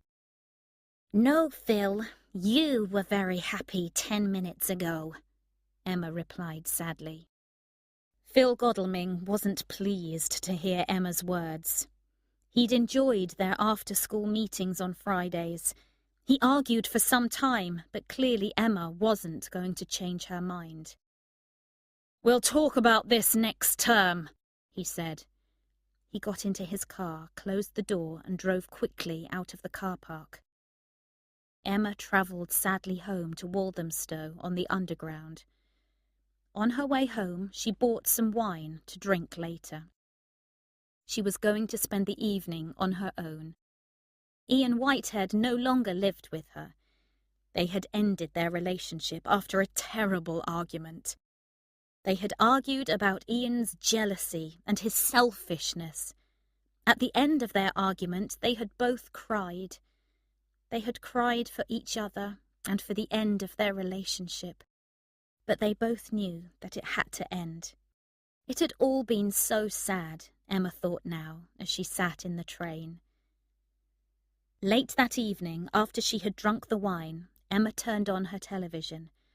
The first person she saw was Dexter Mayhew. Suddenly, Emma realised that it was exactly a year since she had spoken to him. She knew that Dexter's TV career hadn't been very successful recently. Viewers had never really loved him, it seemed. They had only loved to hate him. And nowadays, most of them just hated him. Dexter was now presenting a very late-night TV show about computer games. Few people watched it. Emma did watch the show for a few minutes. She thought that Dexter wasn't looking well. His face was looking tired, and he no longer seemed confident. Suddenly, Emma had a great feeling of friendship and love for him. She realised that for the last 8 years she had thought about Dexter every day. Now she knew that she wanted his friendship again. She wanted him to be her best friend again. "I'll call him tomorrow," she told herself. "I really will call him."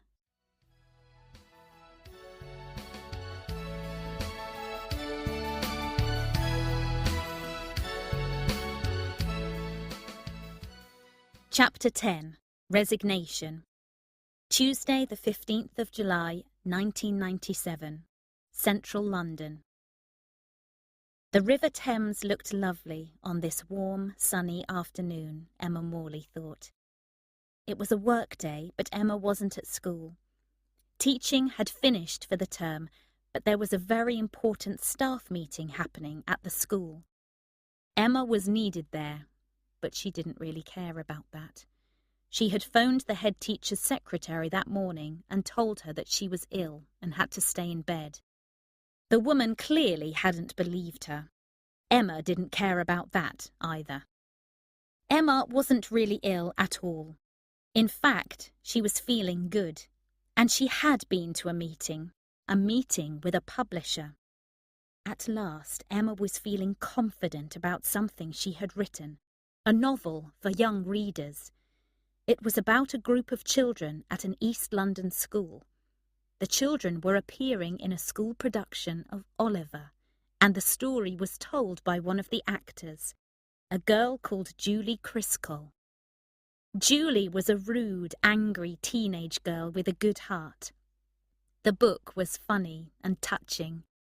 Emma had included silly drawings and handwritten pages in her text, so parts of it looked like a schoolgirl's diary.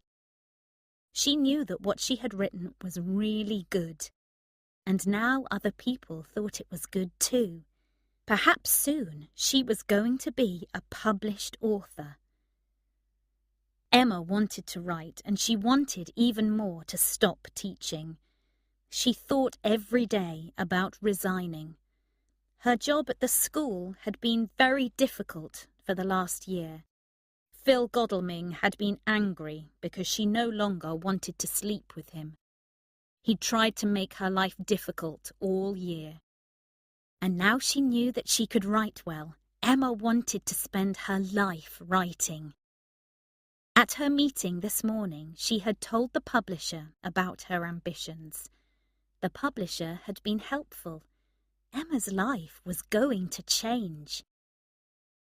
As she walked by the river, her mobile phone rang. Emma did now have a mobile. Dexter had been right after all. Phil had given it to her during the months when they'd been close. "I want to be able to hear your voice at any time," he'd told her. As she took the phone from her handbag, Emma guessed that it was Phil phoning her now. She wasn't wrong. "So you're ill in bed, are you?" he said in his special, loud, angry head teacher's voice.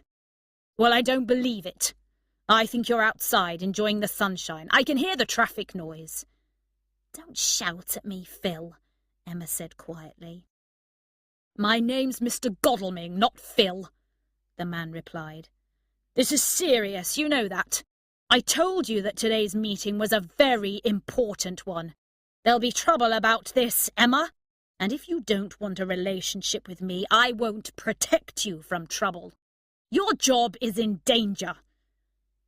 "No, it isn't," Emma replied, laughing. "I'm resigning from my job now. Do you understand? I've resigned.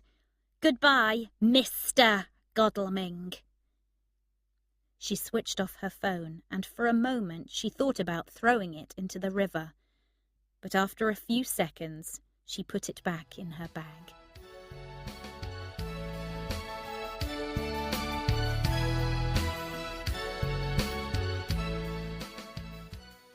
Chapter 11. Dexter in Love. Wednesday, the 15th of July, 1998. Chichester, Sussex. Dexter Mayhew was lying in bed with Sylvie Cope at the end of a difficult day. Recently, something strange had happened to Dexter. He had fallen in love. He'd had many lovers, but he'd never been in love before. And now the girl beside him was more important to him than anything in the world. He almost couldn't believe his luck. Sylvie was tall, slim and beautiful, with long, straight hair and a heart-shaped face. She and Dexter had known each other for several months, and they spent lots of time together. Every weekend they flew to a different European city, and they always had a wonderful time. They spent lots of Dexter's money in expensive shops. Sylvie was excited to know Dexter in real life after seeing him on television. But the truth was that Dexter liked Sylvie much more than she liked him. But Dexter actually enjoyed this. It meant that Sylvie was different from his other girlfriends. Sylvie worked in marketing. Dexter had met many of her friends who also worked in marketing. He hadn't liked them, and they hadn't liked him. Who cared? And tonight, Dexter and Sylvie were staying at the home of her parents in Chichester. Today, Dexter had met the Cope family for the first time. Dexter hadn't enjoyed meeting the Copes much. Sylvie's parents clearly didn't admire unimportant television presenters, and Sylvie's twin younger brothers had mocked him openly. But Dexter really didn't care about that. Sylvie was on his side, and that was the only important thing. Sylvie was on his side, and now she was by his side in the big bed. "I love you," Dexter said to her quietly. He'd never said these simple words to anyone before. "You're amazing," he added, but Sylvie was already asleep. As Dexter lay awake, he realized that he wanted to tell someone else about Sylvie and about his good luck. He wanted to tell someone he liked and trusted. And suddenly he knew who he wanted to tell. It was someone he hadn't spoken to for 3 years. He wanted to tell Emma Morley.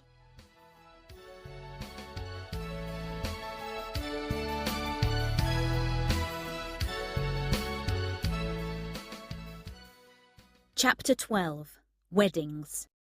Thursday, the 15th of July, 1999.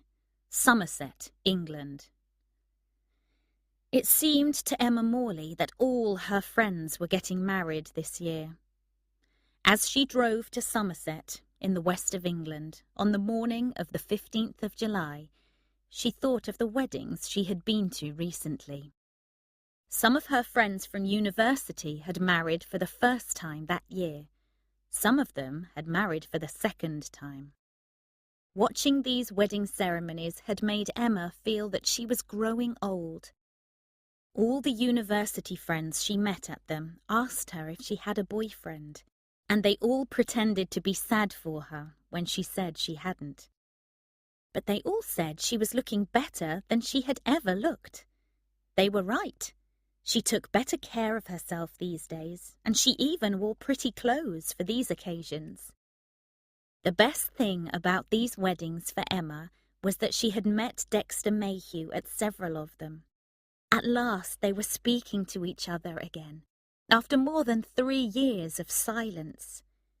That was very, very good. Of course she had met Dexter's girlfriend Sylvie too, and perhaps that was less good. But Dexter was clearly in love with the girl, so Emma tried to be happy for him. She had never seen Dexter really in love before. This morning Emma was driving to Somerset for the marriage of Tilly Killick. Tilly was getting married at a posh hotel in the countryside. Dexter had known Tilly during their university days too, so he was going to be there, and Emma was looking forward to seeing him again. She was driving an old car. It was the first car she had ever owned, and it was the best she was able to afford. Emma certainly wasn't a rich woman. In fact, she was now living on a small advance from a publisher and was writing her second book about Julie Criscall.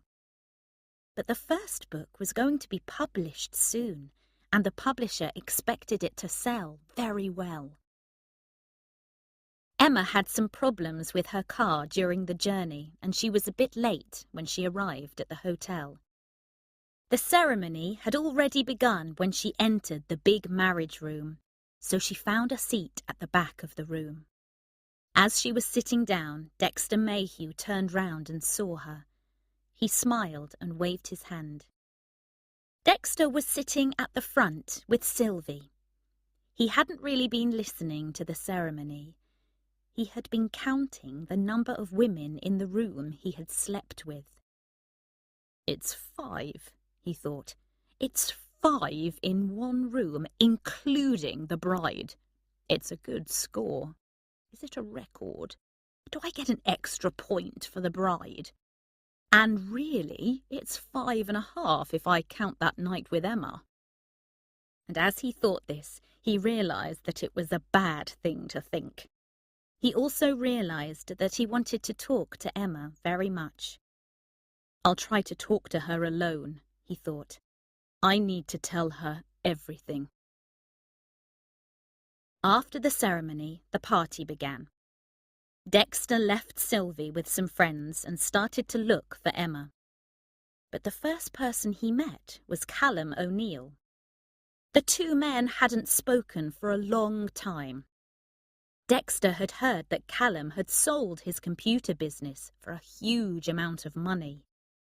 He had now started a new business, a successful chain of sandwich shops. Today he was very expensively dressed in beautiful, fashionable clothes. Dexter remembered that at Edinburgh University, Callum had worn the same pair of trousers every day for 3 years. How things had changed. Callum had gone up in the world, and Dexter had come down. "Dexter, old friend, you're still alive," Callum said. "It's been a long time since I've seen you. I stopped phoning you because you never returned my calls." "Didn't I?" Dexter said. "Well, you know, I've been very busy with my television programs." He tried to sound confident. "And are you still on television? I haven't seen you on TV for a long time," Callum said. "I'm usually in programs for sophisticated late-night viewers," Dexter said uncomfortably. Perhaps you need a new career opportunity," Callum said. "You could work for me, Dex. I need a new manager. Come and see me soon. I'll buy you a good lunch, not sandwiches. We'll talk about it. Now, let's go and find your lovely girlfriend. I saw you with her earlier and I want to meet her. Have you seen my girlfriend?" "I won't ask you to meet her. I'm getting rid of her soon." Much later in the afternoon, Dexter finally met up with Emma. "Let's go somewhere quiet," he said. "I want to talk to you." "Where's somewhere quiet?" Emma asked him. "Well, there's a maze here, I believe," said Dexter. "It's a large one. It would be nice to get lost in it." They found the entrance to the maze and they walked inside. They didn't stop until they reached the centre. Then they turned to face each other. "Well, isn't it strange?" Emma began. "These days we only talk at other people's weddings." "I'm sorry that I've been so obnoxious during these last few years," Dexter said quietly. "I don't blame you for ending our friendship, but I want us to be friends again now." "I'm sorry too, Dex," Emma replied. "Perhaps I didn't understand how badly your mother's death had hurt you. I didn't wait for you to start feeling better. We were both to blame." "I'm a different person now, Em," Dexter said. "Sylvie has changed me. I love her very much." He stopped speaking for a moment.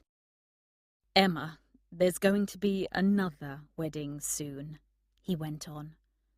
"Sylvie and I are going to get married later this year, and Sylvie is going to have a baby." For another moment they didn't speak, but their faces showed their real feelings. Then Emma knew that she had to say something to hide her feelings at least. "She's a lovely girl, Dex," Emma said. "It's marvellous news." "I think that fatherhood will transform my life," Dexter replied. "I've almost stopped drinking already. I'll be a good family man. Well, that's good, said Emma. She laughed. Of course, you've just ruined any chance of future happiness for me, but it's all great news. She stopped for a moment. Don't worry, she added. I'm only joking.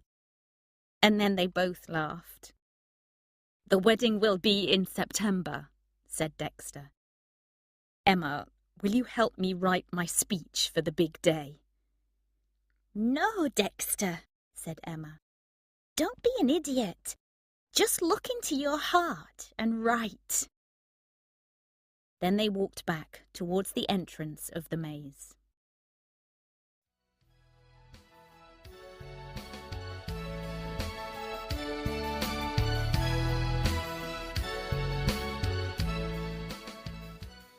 Chapter 13. The Pleasures of Fatherhood. Saturday, the 15th of July, 2000. Richmond, Surrey, England. Jasmine, Alison, Viola Mayhew, Dexter and Sylvie's daughter, had been born on the 3rd day of the year. She was always going to be the same age as the century. Dexter loved her dearly. He wanted to do everything that was best for her. After work on the 15th of July, he was hurrying home to the pretty house in Richmond where he and his wife and daughter lived. Richmond was 10 miles west of London, so Dexter was no longer a Londoner. His flat in Belsize Park was rented to someone else. Dexter really had almost given up alcohol. That was something he was proud of. He often felt pressure to have just a small drink, but he rarely gave in to it. He had given in to pressure about something else. The pressure had come from Sylvie, who wanted him to find a real job. He had been getting very little TV work in the last year, so finally he agreed to have a meeting with Callum. Sylvie really liked Callum, and Callum wanted to help them. Callum had given Dexter a job. One day it might become a very good job, but at the moment Dexter wasn't enjoying it. The problem was that Dexter had to start at the bottom, as Callum said. He had to make sandwiches. He had to sell sandwiches in the shops. He had to drive a van around London. It was very menial work. The worst thing about it was that he was frequently recognized by people. Customers in the shops often asked him why he was no longer on TV, and that hurt him. He also worried that Sylvie was disappointed in him. She had pressured him about the job, but he felt she was angry that his TV career had ended. He worried that she was no longer very interested in him. They often argued these days, and they hadn't made love for weeks. Dexter was thinking about all this as he arrived home. But tonight he was going to prove to Sylvie that he was a new person. Tonight he was going to look after Jasmine alone while Sylvie went out with friends.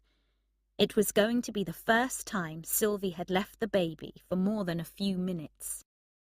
I'm going out for a meal in central London with some of my girlfriends, Sylvie had told him. Then we'll stay at a hotel overnight. I'll be back the next morning. It will be all right, you'll see. Yes, it will be all right, Dexter told himself now. Sylvie looked tired and unhappy when Dexter entered the house. What's wrong, darling? He asked her. Oh, it's just been a bad day, she replied. Jasmine hasn't slept at all. She's been crying all day. And life in the house gets very boring when you aren't here. I'll feel better when I get out of the house tonight. Now, are you sure you'll be all right on your own with Jasmine? She tried to sound friendly, but Dexter knew that she didn't really trust him. She thinks I'll start drinking, he told himself. But I will not. I will certainly not. We'll be fine, he said. Don't worry about us. If there's a problem, call me, Sylvie said. But call my mobile, not the hotel number. Do you understand? From the beginning, Dexter's evening was a disaster. Moments after Sylvie left the house, Jasmine started to scream, and she didn't stop. She missed her mother. She didn't let Dexter feed her. Soon there was baby food all over her clothes, and she was wet through. Dexter changed her clothes and laid her down, but she refused to go to sleep. Then she screamed when Dexter turned on the television and saw the face of Suki Meadows. Jasmine's scream was even louder than Suki's voice. Soon Dexter was desperate, and soon he was walking to the wine shop in the next street with Jasmine in his arms. When he returned home, Dexter opened one of the bottles of wine he had bought. As he drank, Jasmine finally went to sleep. Dexter began to feel calmer, but he didn't stop drinking. He looked at the baby food, the baby clothes, and the baby toys that were all around him. He felt trapped. He drank some more wine. "I need to talk to someone," he told himself. He tried to phone Emma Morley, but she didn't answer her phone. He waited for a few minutes and tried again. Still she didn't answer. Much later, and feeling desperate, he called Suki Meadows. "Hi, Suki. It's me, Dex," he said. "I saw you on TV earlier. You were great." Dex! Hey there! Well, how about all this? I haven't heard from you for a long time, Suki shouted. Suddenly she spoke quietly. In fact, it's been 5 years since we spoke. "Where are you, Suki?" Dexter asked her. "I'd love to see you. There's so much to talk about. I want us to be friends again. Will you come to my house? Get a taxi, I'll pay for it." I'm at a party with some friends, Suki said, still speaking quietly. I'm not free. When we were together, you treated me really badly. Do you remember that? You can't just phone me after 5 years and tell me to come to you. At that moment, Jasmine woke up and started crying again. What was that noise? Suki asked. "It's a baby. It's my daughter, Jasmine," Dexter said nervously. "Didn't you know I had a daughter? I married someone and—" Suki said several very rude words and then ended the call suddenly. Dexter opened the other bottle. Just before midnight, Sylvie used her mobile phone to call Dexter. She was sitting naked on the bed in her hotel room. They spoke for a few minutes, then Sylvie ended the conversation and began to cry. "He was drunk," she said to Callum O'Neill, who was sitting beside her. "I knew he was going to be drunk." "Well, I've given him a job. There's nothing else I can do about him," Callum said. "The question is, what are you going to do about him? And when are you going to do it?" He turned on the television angrily and got into bed.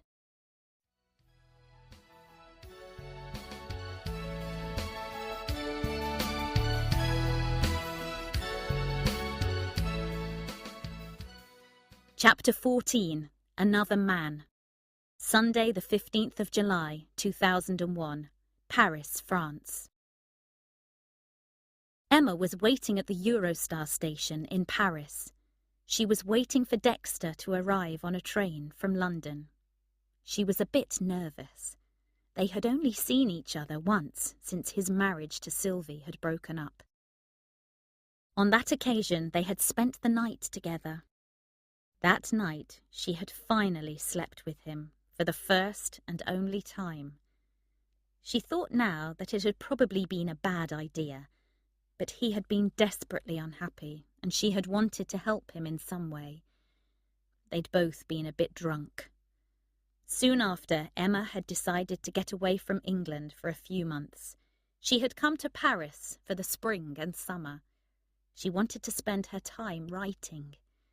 Her Julie Criscall books were a great success, and her publisher wanted more. Now Dexter was coming to visit her for a few days, and she hoped that they could both forget about that night and be good friends again. But she had something to tell Dexter, and she was worried.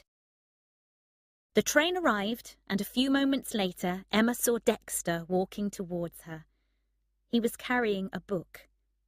He looked terrible. He'd lost weight, and his clothes were untidy and too big for him. He looked desperately tired. The end of his marriage to Sylvie had hurt Dexter a lot. Their divorce was going to be made final soon.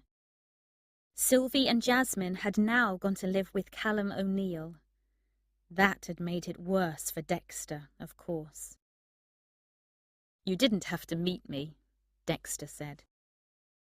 "Of course I had to meet you," she said, smiling. "You're a tourist." The two friends left the station and went to a cafe near the river. They sat down at a table outside it, and Emma ordered coffee for them. Dexter put the book he had been carrying on the table. It was a copy of Big Julie Criscoll Against the Whole World. "It's great, Em," Dexter said. "I read it on the train. I really enjoyed it. It's the first novel I've finished in years. There were hundreds of copies in the bookshop at the station in London. I'm really proud of you." "Well, thanks for that, but it's really a book for 11 to 14-year-olds, Emma said. She laughed, but she was touched. "The publisher wants 2 more Julie Criscoll books, and there's going to be a TV show based on them too," she went on. "I'm going to be—" She stopped when she saw Dexter's face and started to talk about something else. They drank their coffee, and then they walked through the busy streets to Emma's flat. As they walked, Dexter told Emma that he missed his daughter desperately. He saw her only once a fortnight, when Sylvie brought her to visit him. Emma's flat was on the 5th floor of an old building. They climbed the stairs and Emma opened the door. The flat was light and pleasant. Emma went to the kitchen and Dexter looked into the other rooms. There was only one bed in the flat. A big one. Dexter saw the bed, sighed deeply. Then he hurried to the kitchen and put his arms round Emma. He started to kiss her wildly, but after a moment she pushed him gently away. "Dex, I have to tell you something," Emma said. "I've got a friend here in Paris. His name's Jean-Pierre. I like him very much." Suddenly Dexter understood. "You're seeing another man," he said. "A French man." "Oh, right. But where am I going to sleep? I need to find a hotel, don't I? Or shall I just go back to London this evening?" "You can sleep here, Dex. I'll sleep at Jean-Pierre's flat," Emma said. Dexter just looked at her. "Oh, Dexter, what did you think was going to happen?" "Well, we're lovers, aren't we? I hope that you and I—" He stopped. "Oh, Emma, you can't—" "Dexter, you're jealous," Emma said, laughing. "I can't believe it. This is so strange. We were lovers for one night. One night in 13 years. Think of all the girlfriends you've brought to see me. You always told me who you were sleeping with. You didn't expect me to be jealous of them. And now... But she couldn't go on. She saw the pain and the hopelessness in his eyes. She put her arms round him and kissed him gently. "Oh, Dexter," she said quietly, "I thought that I'd got rid of you. I thought that you weren't going to be my problem anymore. All right. I'll phone Jean-Pierre and tell him that I'm ill. But Dexter, if you ever treat me badly and go off with other people, I'll kill you. Do you understand?"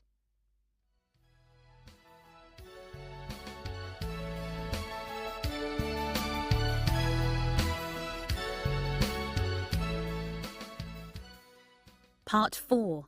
Their late 30s. Chapter 15. Monday morning. Monday the 15th of July, 2002. Belsize Park, London. At 7 o'clock in the morning, Dexter Mayhew and Emma Morley were lying awake in bed. They were thinking their own thoughts. They were now living together most of the time. Emma still kept her own flat, but at last they were close friends and lovers as well, and really, life was good for them both. Emma's thoughts that morning were about the 15th of July the previous year. She thought about that and about what had happened since then. Dexter's visit to Paris had been difficult at the start, but she had quickly realized that she hadn't really moved on from him, and that probably she wasn't able to move on from him. So she'd finished her relationship with her French boyfriend. Dexter had stayed with her in Paris for the whole summer, and they'd returned to London as a couple. These days, Emma usually slept in Dexter's flat in Belsize Park, and during the daytimes she went to her own flat 2 miles away. She rode there on her bicycle and wrote her books there. Emma's series of books about Julie Criscoll was selling very well. The television version of them was popular too, so Emma was almost rich now. During the daytimes, Dexter now ran a successful delicatessen and cafe in Highgate, another fashionable part of North London. Emma knew that he had hated doing menial jobs when he worked for Callum O'Neill, but now he seemed to enjoy doing the same jobs for himself. He enjoyed making the sandwiches and coffee for his customers at the deli. Most of the time, Emma was confident about their future.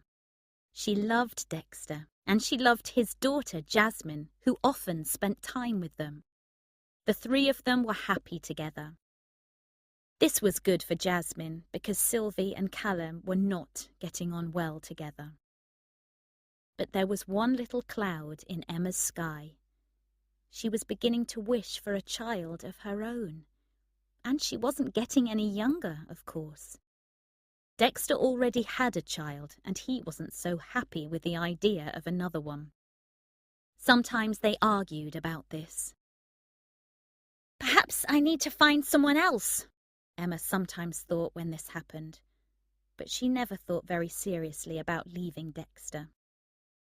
One day, Emma had met Dexter's father again. She remembered that meeting this morning. "Of course I remember you, Emma," Stephen Mayhew had said. "You called me a bourgeois fascist once. I'm very pleased to meet you again." And he'd told her, "Dexter is so much better now that he has you with him. Suddenly I like my own son again. It's wonderful." Now, as Emma stopped remembering things and started to get up, Dexter spoke. "Why do you still keep your own flat, Emma?" he said. "You can live here all the time, you know that." "Dexter, are you asking me to be your flatmate?" Emma replied, pretending to be surprised. "It's taken you a lot of years, hasn't it?" "Yes, I think I am," Dexter said. "And yes, it has. But that's what I want." "The flat's really too small, Dex," Emma said after a few moments. "Well, let's buy a house together, Em," Dexter said.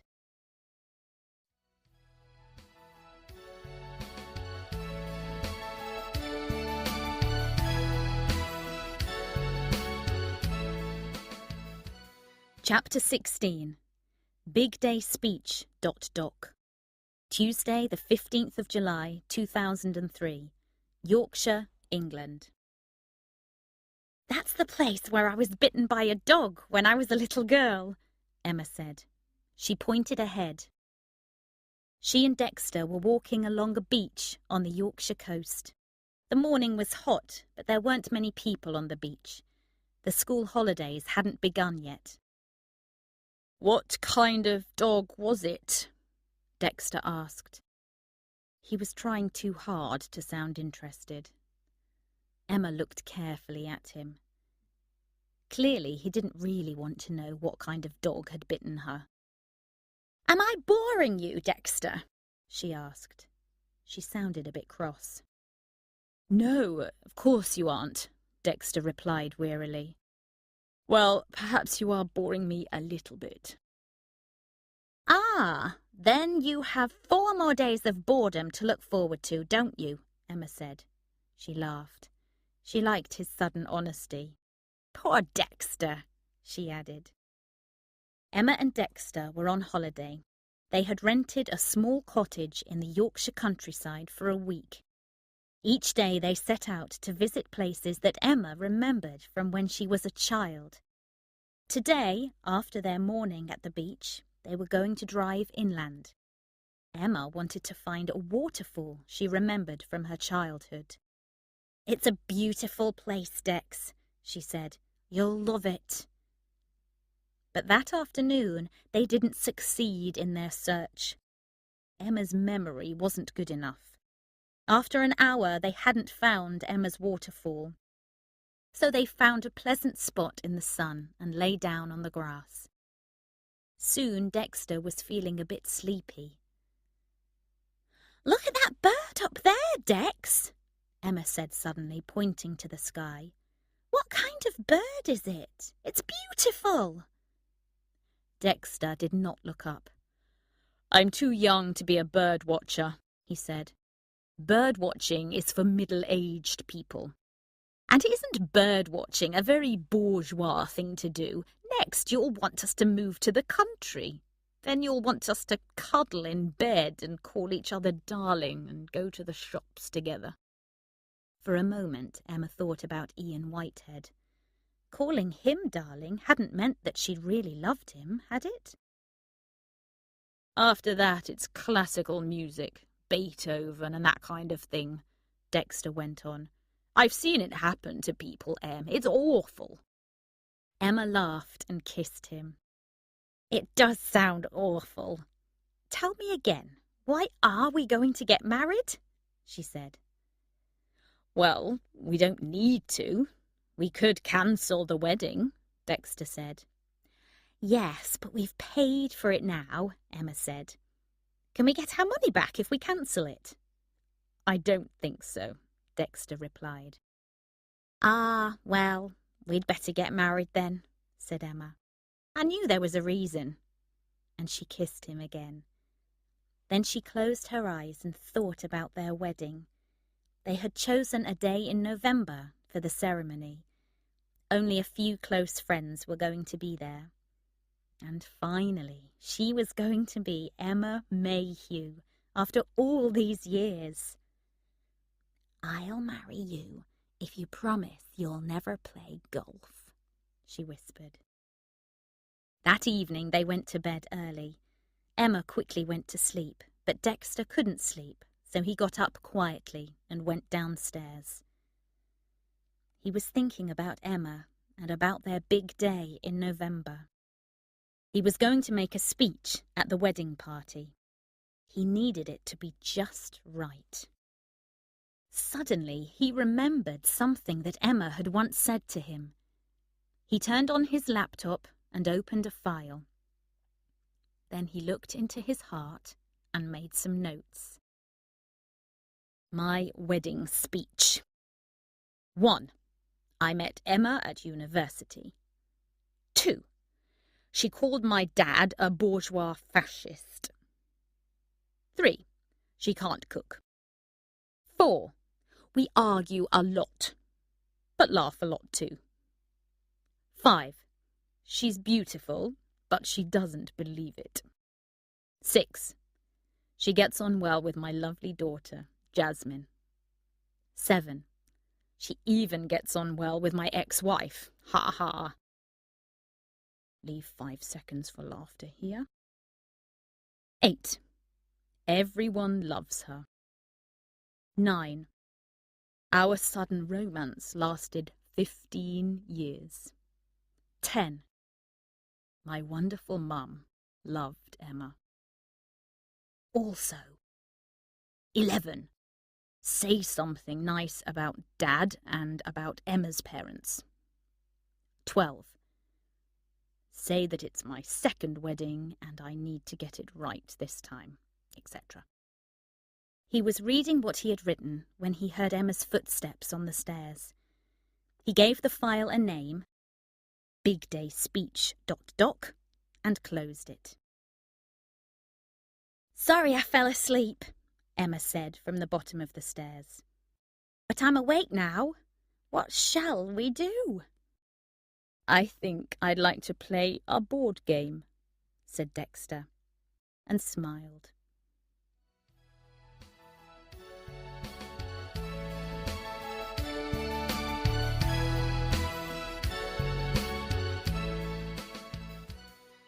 Chapter 17. Too Late. Thursday, the 15th of July, 2004. Belsize Park, London. It was breakfast time in Belsize Park. "Well, it didn't happen this month, Dex," Emma said sadly. "I'm sorry." "Please don't worry about it, Em," Dexter said. "We'll go on trying." "I'll be 39 next April," Emma replied. "Soon it will be too late." Dexter now wanted a baby as much as she did, but it wasn't happening. They were both beginning to worry. "It really doesn't matter," Emma told herself. "We're a happily married couple, that's the important thing. And Jasmine's here a lot." She told herself this, but there was a hole in her life now. It made her sad, and sometimes it made her cross with Dexter for no real reason. This morning she tried to be calm, but she was quickly upset by something in the newspaper. "Dex, I don't understand students these days," she said. "They don't care about anything, do they? When I was a student, we protested about things like this." She put the newspaper down in front of him and pointed at a story. "Perhaps they're right not to protest," said Dexter wearily. "We aren't all socialist, feminist, anti-fascists, are we? Some of us have other things to worry about." And that started the argument. For 10 minutes, they were very rude to each other. Then, quite suddenly, Emma didn't want to argue any longer. "I'm sorry, Dexter," she said. "This isn't about students, is it? It's about not having a baby. I'm really upset about it. I don't want to fight with you." By the time they left the house, they were almost friends again. Emma was going to her flat to write. Dexter was going to the deli, but he wasn't in a hurry. He now had help there. A pleasant girl called Maddie worked as his manager, and a few other people helped at busy times. "There's a house that I want us to look at this afternoon," Dexter said as they left the flat. "We really must buy one soon, and I've got a good feeling about this one. I'll phone you with the address later. It's in Kilburn. Meet me at the house at 5 o'clock. So Emma got on her bicycle and rode off to do her day's work. At about lunchtime, Dexter phoned with the address where they were going to meet. "I'll see you there, darling," Emma said. "I'm sorry about this morning. I love you." At 4 o'clock, Emma set off from her flat to cycle to Kilburn. It started to rain, and soon the roads were wet. There was lots of traffic noise. Emma didn't hear the car that came out of a side street at high speed, so she was surprised to be flying through the air. She landed by the side of the road. When she opened her eyes, there were people standing round her. "Are you all right, miss?" one of them asked. Another was crying. But Emma didn't speak. She knew that she was certainly not all right. Two thoughts passed through her mind as she lay on the ground. One was a memory of herself playing on a Yorkshire beach. She was with her parents, and she was 9 years old. The other thought was about Dexter. She was going to be late for their meeting. He was going to worry, and he was going to get wet. Then Emma Mayhew died, and everything she had ever thought had gone.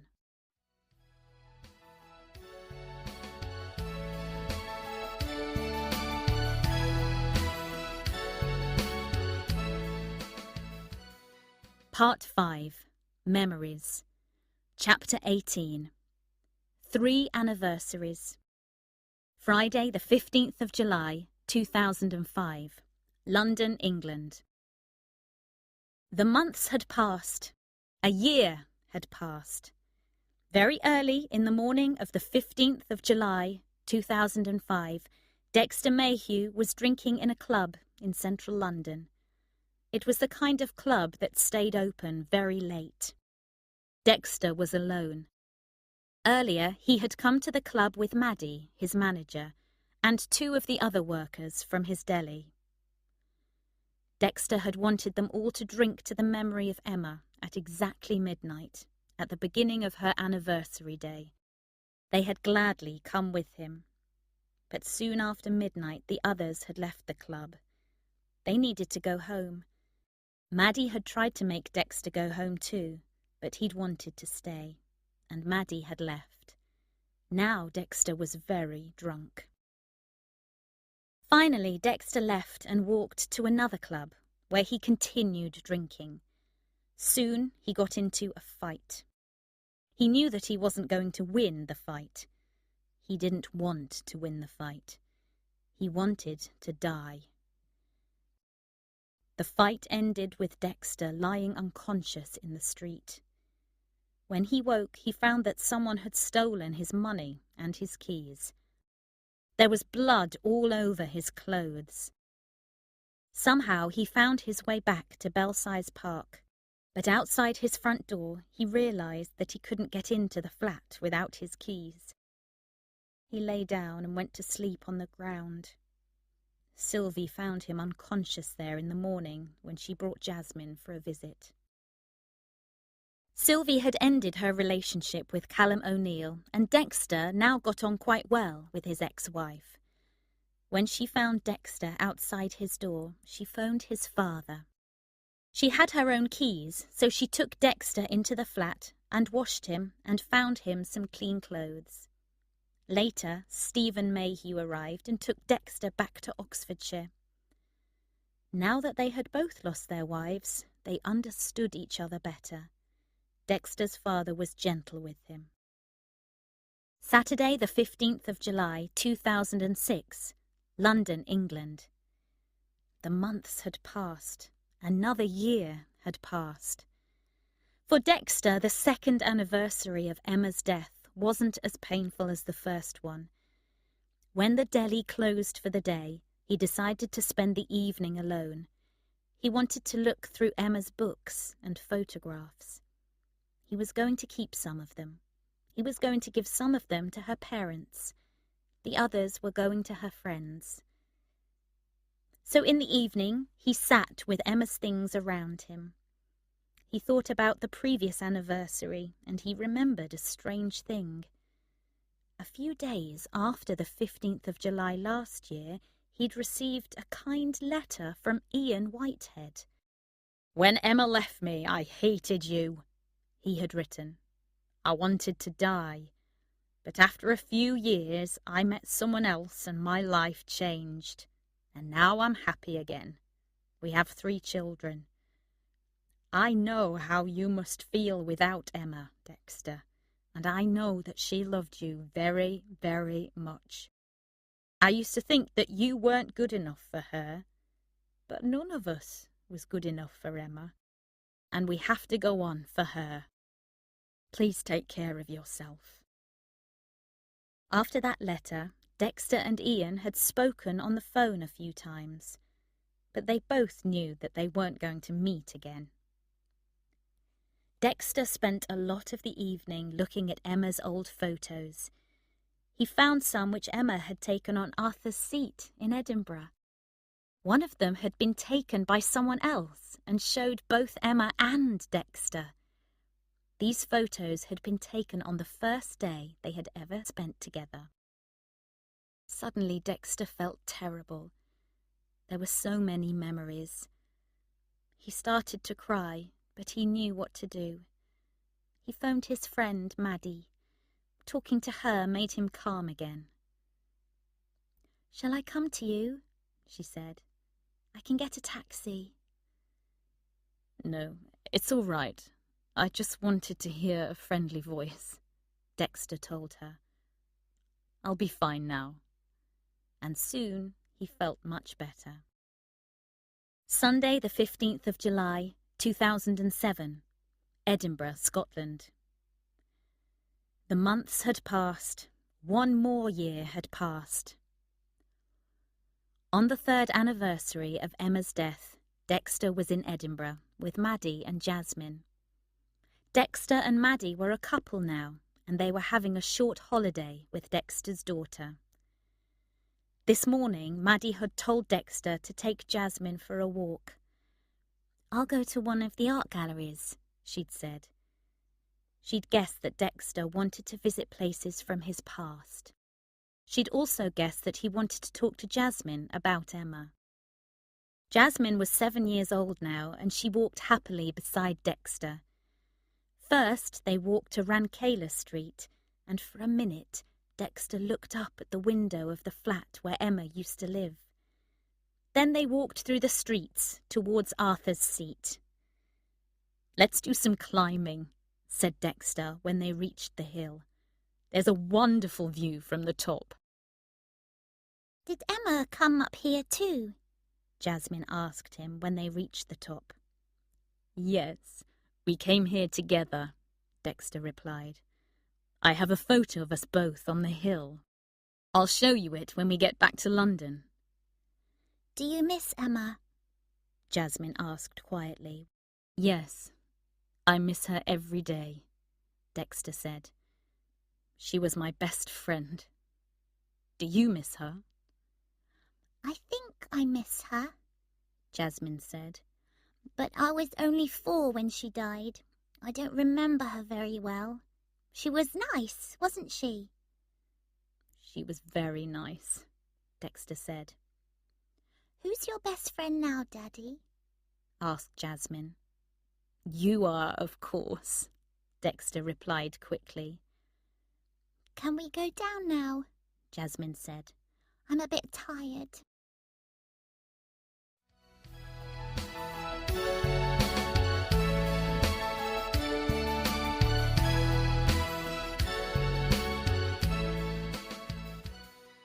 Chapter 19. The Past. Friday, the 15th of July, 1988.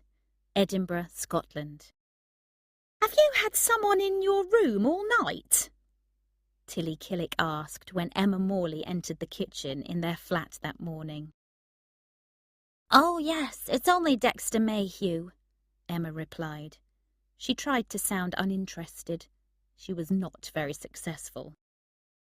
"It's only Dexter Mayhew, you lucky person," Tilly said. She sounded a little jealous. "Is he staying here all day too?" "No, I think we'll go out after breakfast," Emma said. "What shall we do? Have you any ideas for a romantic day, Tilly?" "Well, Arthur's Seat is a good place to go, isn't it?" Tilly said. "You can be romantic there." So after breakfast, Emma and Dexter went out into the city. Emma took her camera with her, and they bought food for a picnic. Dexter was worried about climbing Arthur's Seat. He was wearing expensive shoes, and he didn't want to ruin them. "I don't climb mountains, Em," he said. "I'm not that kind of person." "Dexter, it's only a hill. It's not K2," Emma replied, laughing. So they climbed Arthur's Seat, and when they reached the top, they decided that it wasn't really romantic. There were too many people already there for that. But Dexter had never climbed the hill before, and he was surprised. He enjoyed the view. It made an impression on him. This didn't often happen. "I've lived in this city for 4 years," he said. "Now this is my last day in Edinburgh. Why haven't I been up here before?" "Because you're not that kind of person," Emma replied. They ate their picnic, and then they sat quietly together. "Dexter," Emma said after a few minutes, "I want to say something. It's about last night. I haven't done that kind of thing often, and I know that you were a bit drunk. I know it was just one night, and that's it. But I want to say that it was nice for me. It was nice, and you're nice, Dexter. You're a nice person when you allow yourself to be nice. I really like you." Later, on their way back to the bottom of the hill, they stopped to take some photos. Someone took a photo of both of them together. Then Emma walked with Dexter back to his flat. They found Dexter's parents waiting for him there. "This is my friend, Emma Morley," Dexter told his parents. "Hello, Emma. I'm Alison," Dexter's mother said. "We're pleased to meet you. Do you want to come for a drink with us?" Emma looked at Dexter. He looked unhappy and worried. She made a quick decision. "No, thank you," she replied. "That's very kind of you, but I have to get back to my flat." Then she spoke to the boy. "Have a nice life, Dexter," she said quickly. She turned and walked away. "I'll probably never see him again," she told herself as she walked sadly along the street. But a few minutes later, as she walked through the city centre, she heard someone call her name behind her. She turned and saw Dexter. He had been running and he was exhausted. "My parents came early," he said. "I didn't have time to get your address and phone number." Quickly, Emma wrote these on a piece of paper, and Dexter wrote his address and phone number for her. "Call me when I get back from France," he said. "Come and stay with us for a few days. I want to see you again." Then he kissed her gently, and she kissed him.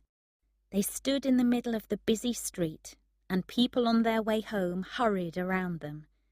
It was the sweetest kiss either of them ever knew.